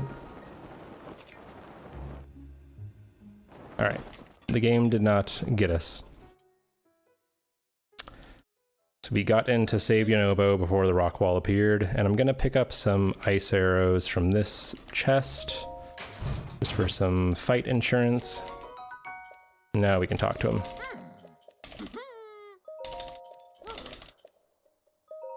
He says that he'll go head back to town and inform the elder that he's ready to move on. So we just need to make our way back to town and talk to the Goron elder. Would this be a good spot to get some donations in? Sure. All right. We've got a couple of things here. Dude-nificent donated $20. This is an amazing organization. I am so proud to donate to it, and proud of you, Orchrist. Thank you so much, Nif. Means a lot, man. Really, everyone has been amazing this whole run. Like, I really can't believe the amount of support people have come out and shown. Absolutely, absolutely.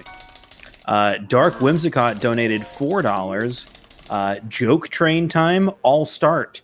Metroid and Zelda walk into a bar. The bartender says, that's not their name.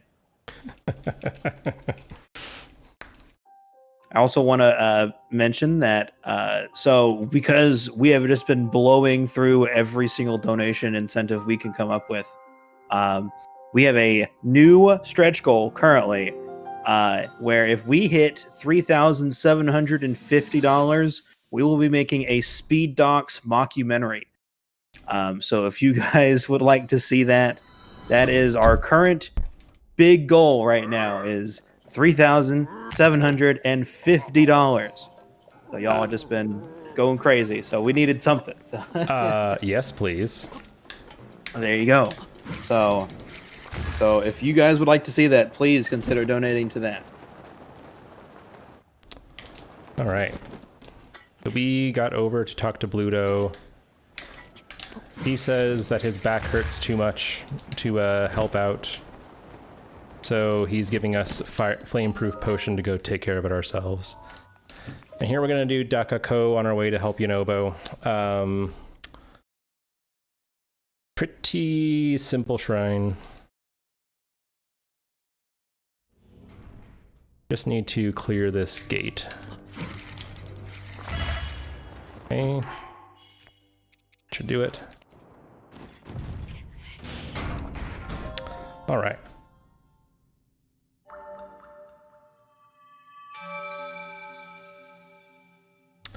All right, so here we come to the best part of the run, Smile.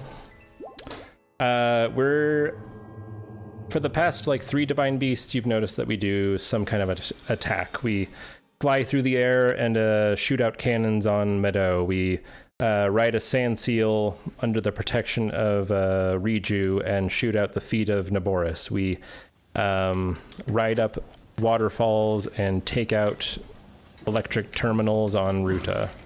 This is an escort mission. Which, who doesn't love an escort mission?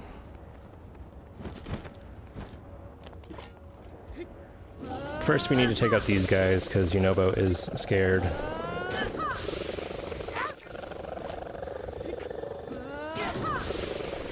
We use the third hit to knock out that, or to hit the cannon into position. Take them out.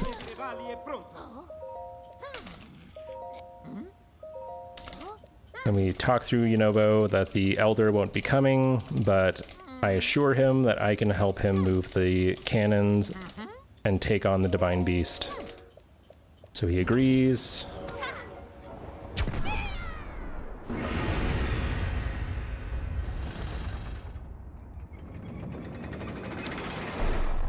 And now we just need to get to that bridge, which we're going to get a quick wind bomb over to, and then we start the escort.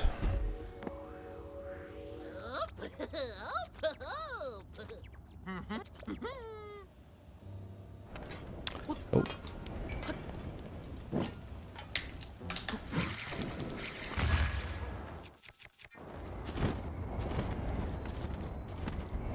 Okay. All right. Get your blob dances ready for a pretty good jam. And all jokes aside about escort missions, I actually kind of like this part because if you do it right, it means that you played the game pretty well. So I like to practice the movement here, practice the strats, because there is a science to doing this quickly.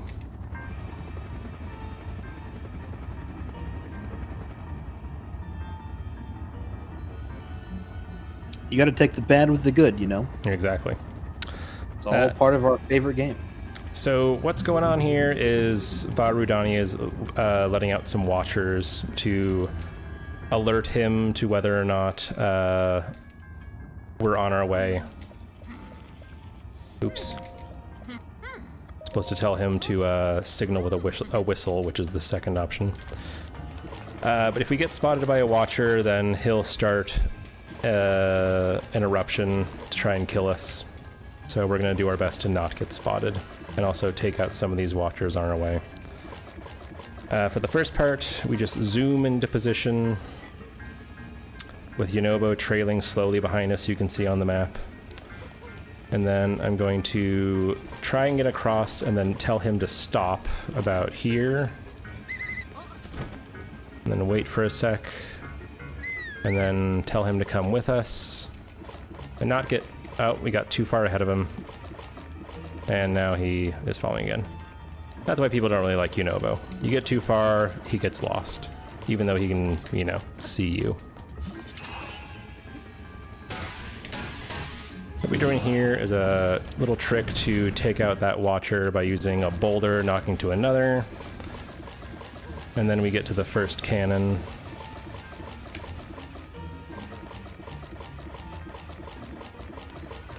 Smack it into position, drop a bomb, and then walk to the front of the cannon so that Yunobo gets into the cannon quicker.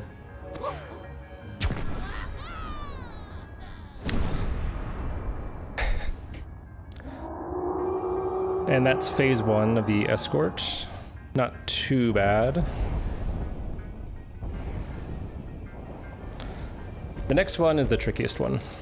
What we need to do is climb up onto a ridge ahead of us before a certain cycle of some watchers, and then take them out with some metal blocks, and also not lose Yunobo too much. Otherwise he'll get too far behind.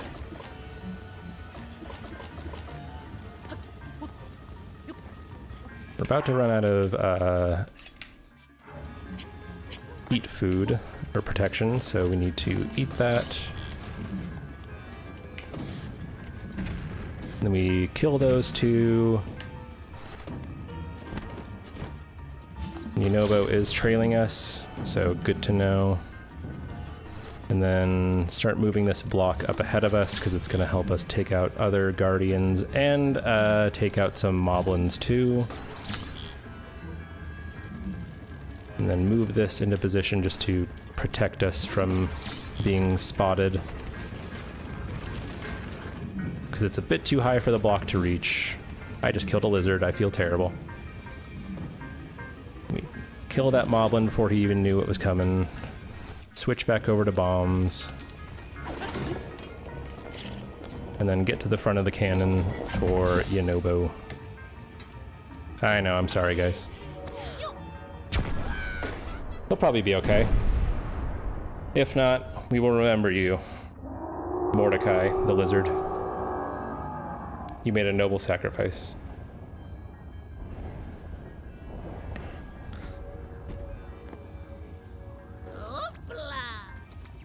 Alright, that's phase 2 done with. We need to get back to Magnesis and start moving this block ahead of us as quickly as we can. And take out these two. And then move the block again a couple more times using this rock friend. Then we're going to take out that first guardian that's circling around there, just so Yunobo can walk through safely.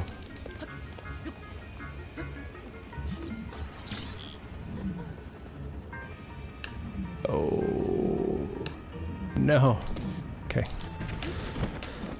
A little messy, but it's fine. And then we take out these last two by gliding up to this edge, or this ledge here.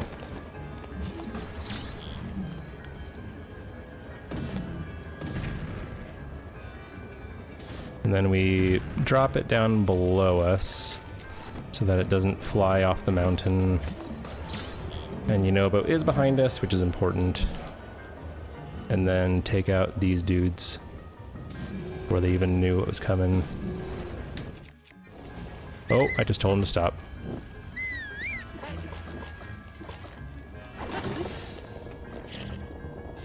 Alright. Not great, not terrible.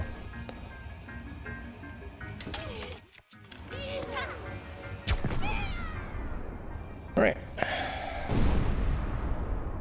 Decent Yunobo escort there. Mind if I get a few things in? Absolutely. All right. We have a $50 donation from James Van Boxtall. James. It says Maggette. Of course. What else? Go. What else? Thank you so much, James. Yeah, thank you, James. We have a $5 donation from CJ. Looks like it's part of the bad joke trend here. Link tried to rescue Zelda from a locked room. He couldn't get it open. Zelda says, "Did you Triforce?" Triforce? What's Zelda's favorite breakfast? Sausage links. Link found a gap he couldn't cross. He explained to Zelda he needed an arrowhead on a chain to get across. Says, "I don't know, that sounds like a long shot." There we go. Get your bad jokes in. I was hoping that the answer to all of them was Triforce. I wish.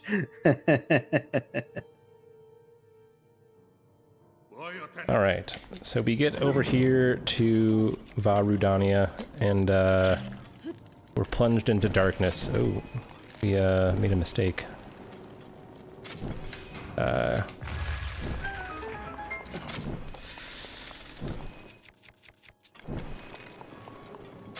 Okay.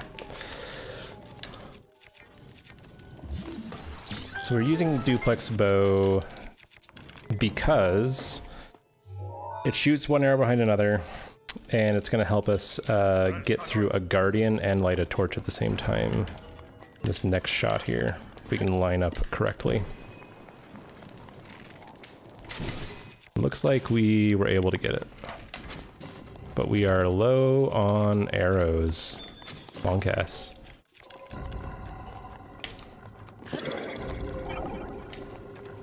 And I say,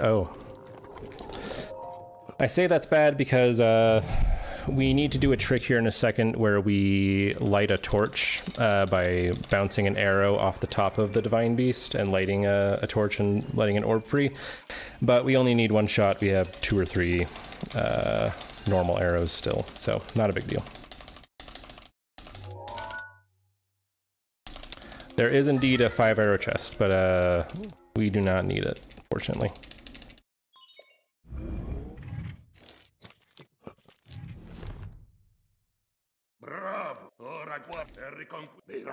Alright, so now that we got the controls, we get to have our vision back.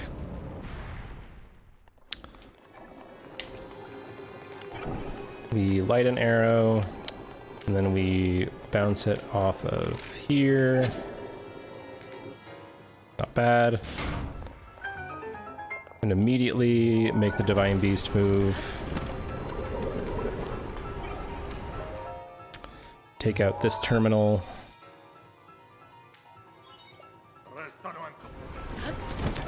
And then we shoot out an eye malice up here just to get a terminal free for the end.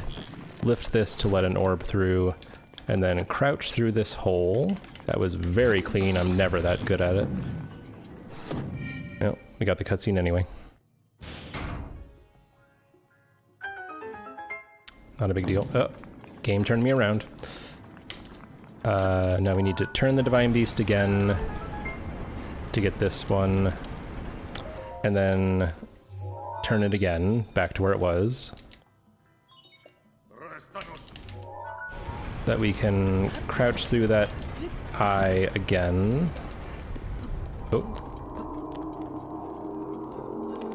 Get this last, or this fourth one, then tilt again.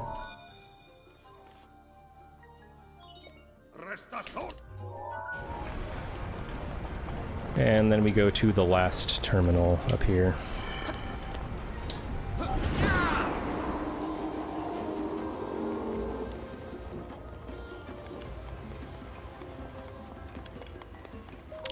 And now it's time to fight Fireblight.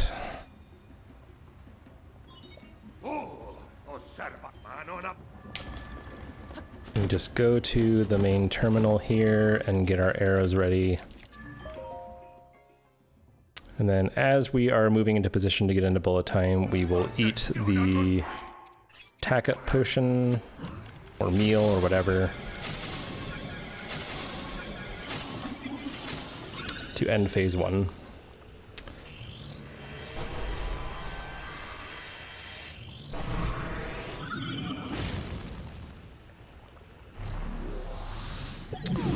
Now we need to knock him out of his protective bubble there.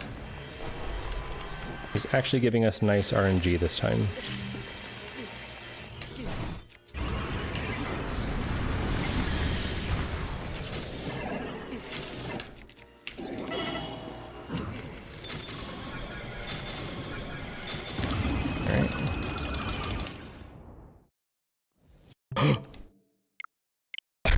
Sorry.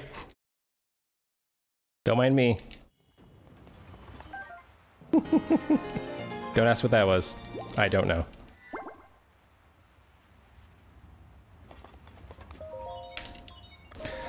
Tried to mash with the cutscene and pressed home instead. Whoops. Whoops. But otherwise, not a terrible Divine Beast.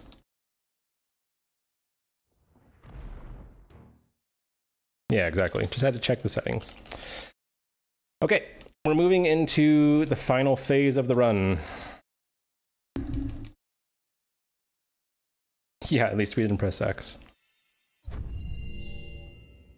Which could have happened easily.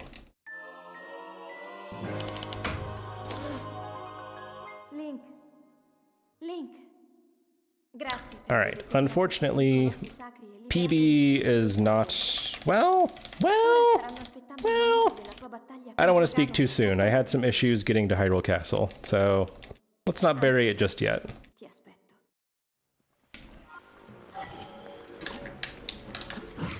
The first thing we need to do is get to the forest.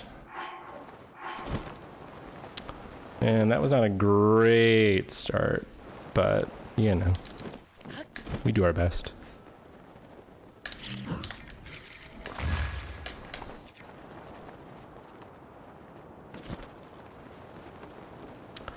We need to do a very tricky VR super launch here. I get myself into position on this rock into a backflip setup. I'm going to do that again, just to be safe.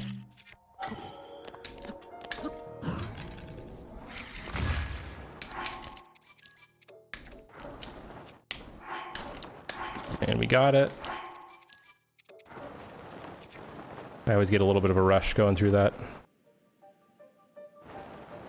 And we go down to KO Roog. We got a potato Deku tree.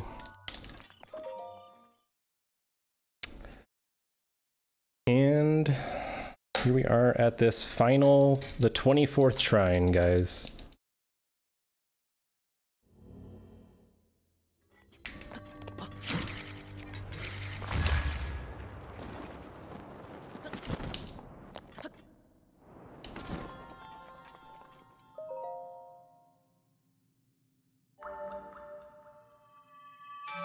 All right, so here we go again into some more mashing. If you don't think that we've done enough mashing so far, you will get your fill this next time, because we now need to turn in all of our spirit orbs to get the Master Sword.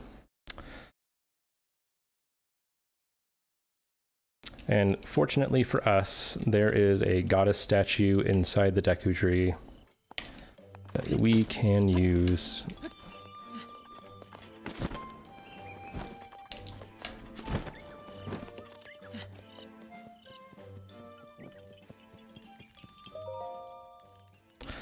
All right. Let's see. Any closing remarks for this run? I think that we did a pretty good job. We had that one major mistake getting into Zora's domain, but otherwise we did pretty darn well, I think. Yeah, I don't really have a lot more to say. Breath of the Wild speedrun community is a great community. We got a lot of different fun categories out there. We have plenty of 100% runners, whereas in the past there's only been 1 or 2. There are several right now who are active and doing runs. There's also All Shrines, which is the category I'm most active in. And we got plenty of runners doing that as well. We also have All Dungeons, which is fairly active and has a new and pretty exciting route to it. One that will probably emulate what this run will turn into eventually. Or this run will emulate that, rather. All main quests, a little bit more hefty than this one, adding in the memories and the shrines and the divine beasts. But yeah, we got a lot of fun category extensions too, and miscellaneous runs. Tons of cool shit out there. If you want to come by, you want to learn, you want to check out some of the speed runs. Lots of nice people, lots of helpful runners. It do be great. So there we go. So there we got our last orb in and heart. Oh! And we frickin' did an ollie onto the Master Sword and actually went past it.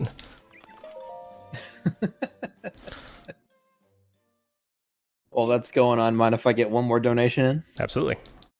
All right. We got $5 from Glamdring. Says, where did Zelda find the hero of time? LinkedIn. I'm so sorry. That's okay. We forgive him. For now. For now. And a sex category. Yep. All Shrines Extended. Very fortunate acronym. Okay.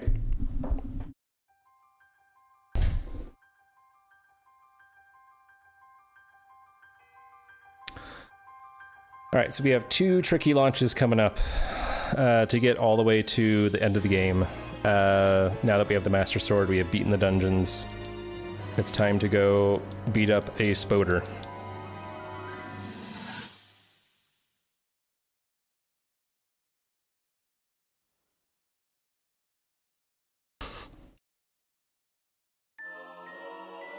Spada Suprema. Okay, Link, don't grab that. Grab everything else, though. Alright, so we're gonna get into position here.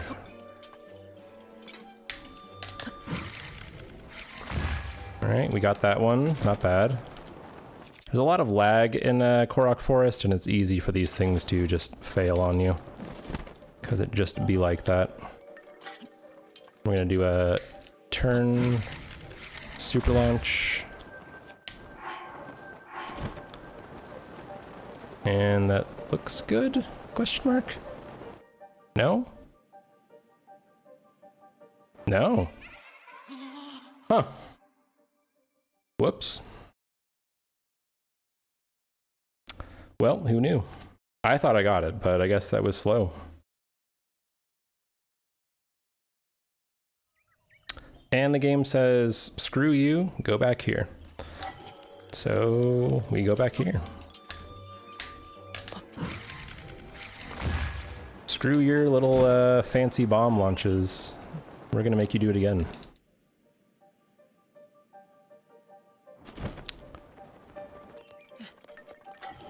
Let's go back to our spot. Try again.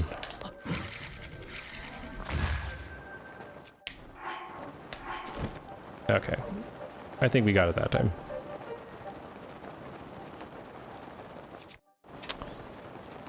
And actually looking a bit slow. So we're gonna try a fast midair just to make it all the way. A little bit ballsy.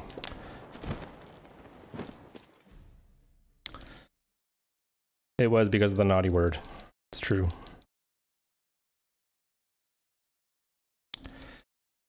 But we PB'd earlier today. unlikely that you do it again, but we did our best. I think we put together a very, very good run. All right, so we got the cutscene for the castle.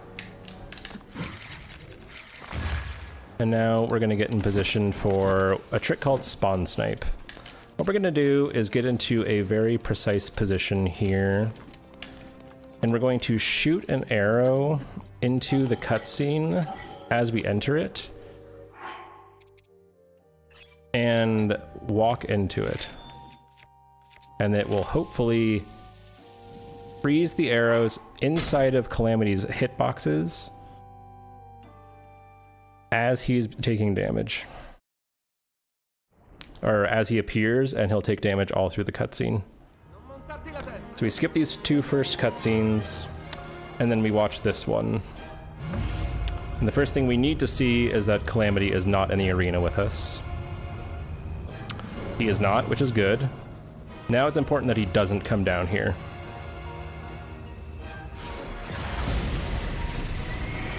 And right now he is taking damage from the Divine Beasts and taking damage from our arrow shot. And if he doesn't appear and he screams, he's dead. He's dead.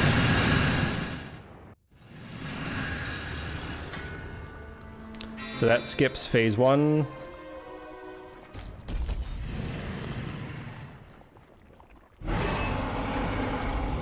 And skips phase 2 as well.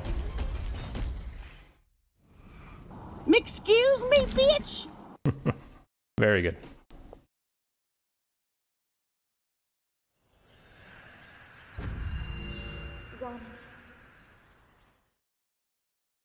So, we don't even need to fight him. He's dead. And then we move on to the Dark Beast fight. And we're still gonna, I think, get a sub 220 run in a marathon. That's nuts, guys. I've only had one... Before today, I've only had one run that I got a sub 220, and we're gonna do it again in a marathon setting. Alright, so here we are on our best boy, Jeff, with his alfalfa hair sticking up, I guess. And me and Jeff gonna fuck Calamity up, yo.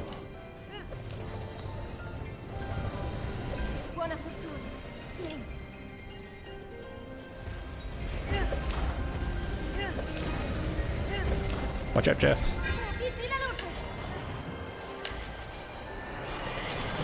Take out those 3 spots. Sub 220 with missing that Zora's Domain BTB as well. That's not easy.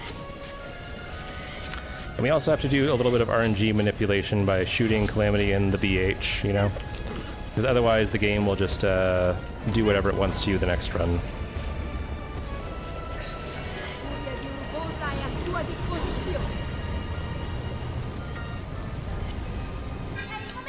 Oh, come on.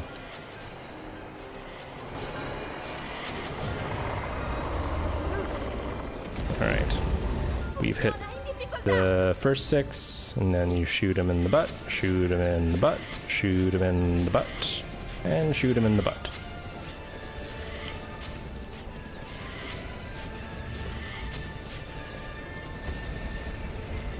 He's doing his little stompies, which is nice, because that's a quick cycle. Last one is, well, second to last one is here on the belly. And we missed it.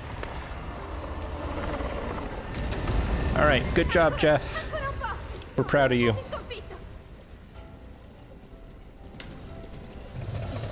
Let's feed Jeff. There you go, Jeff.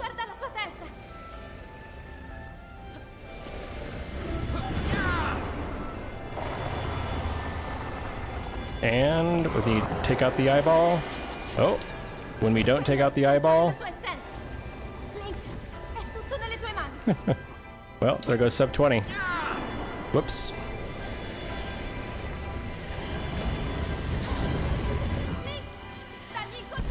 There we go. 220.07. Not bad. Not bad. All right.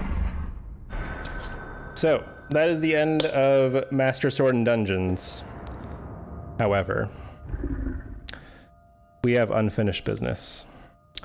There is indeed, everybody, a blight still out there. One still terrorizing Hyrule as we speak. It's not over yet. We thought that we took them all out, but there is one left. And I'm afraid that it is time that we must take on the immortal, the indestructible, the undefeatable Flower Blight Ganon. Can we take her on? Can we win this fight?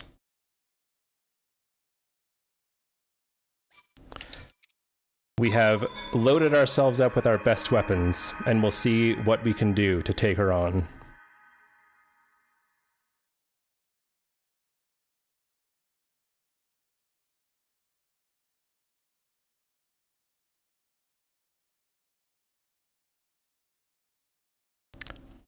So first, we must get into position. Throw that. I didn't mean to do that. And there she is. Evil seeping through every pore, ready to destroy us. She can't take it. Now what do we do? Okay, she wins this round. Let's try our best next time. Maybe a bomb will take her out. Who knows?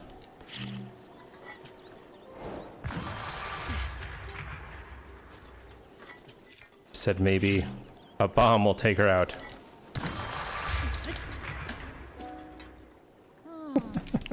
You can tell I planned this. Alright, one more. I think we can do it. One more. This'll do it. Surely the Great Eagle Bow can take her out, right?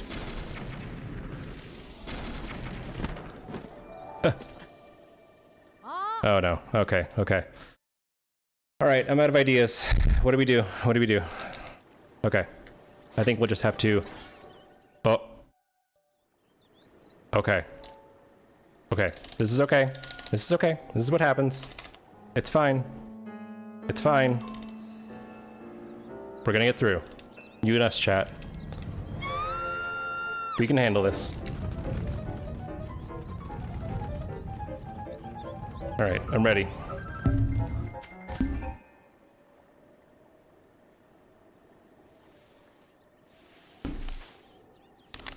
Alright, here it comes. Frame perfect. I think we lost.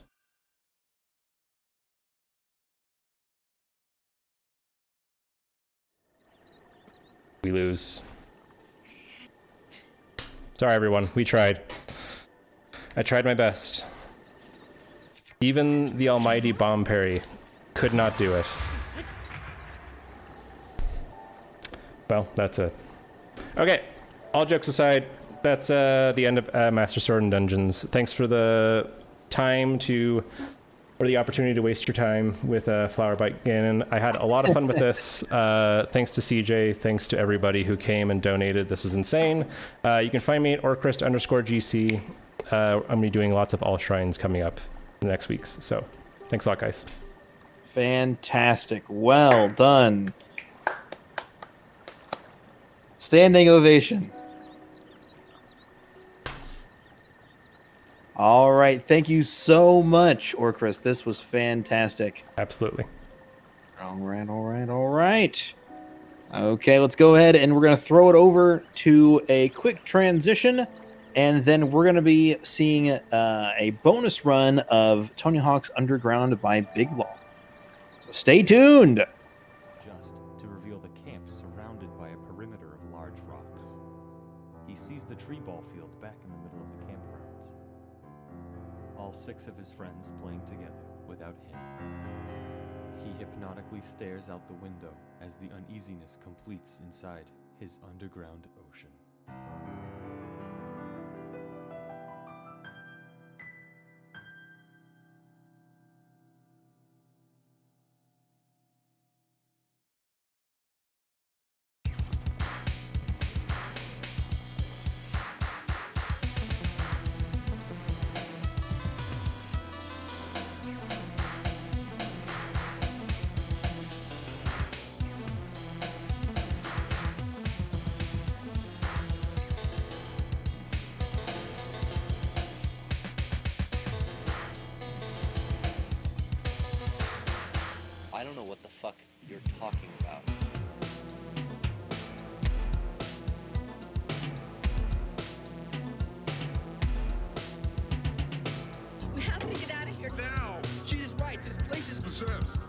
tell you what we've witnessed here is a hallucination. Topic, Jack. Saw it with your own eyes. Well, then I Don't believe my own eyes. Things like this simply don't happen. Jack, there is something. hear something. Something evil. Evil where? There.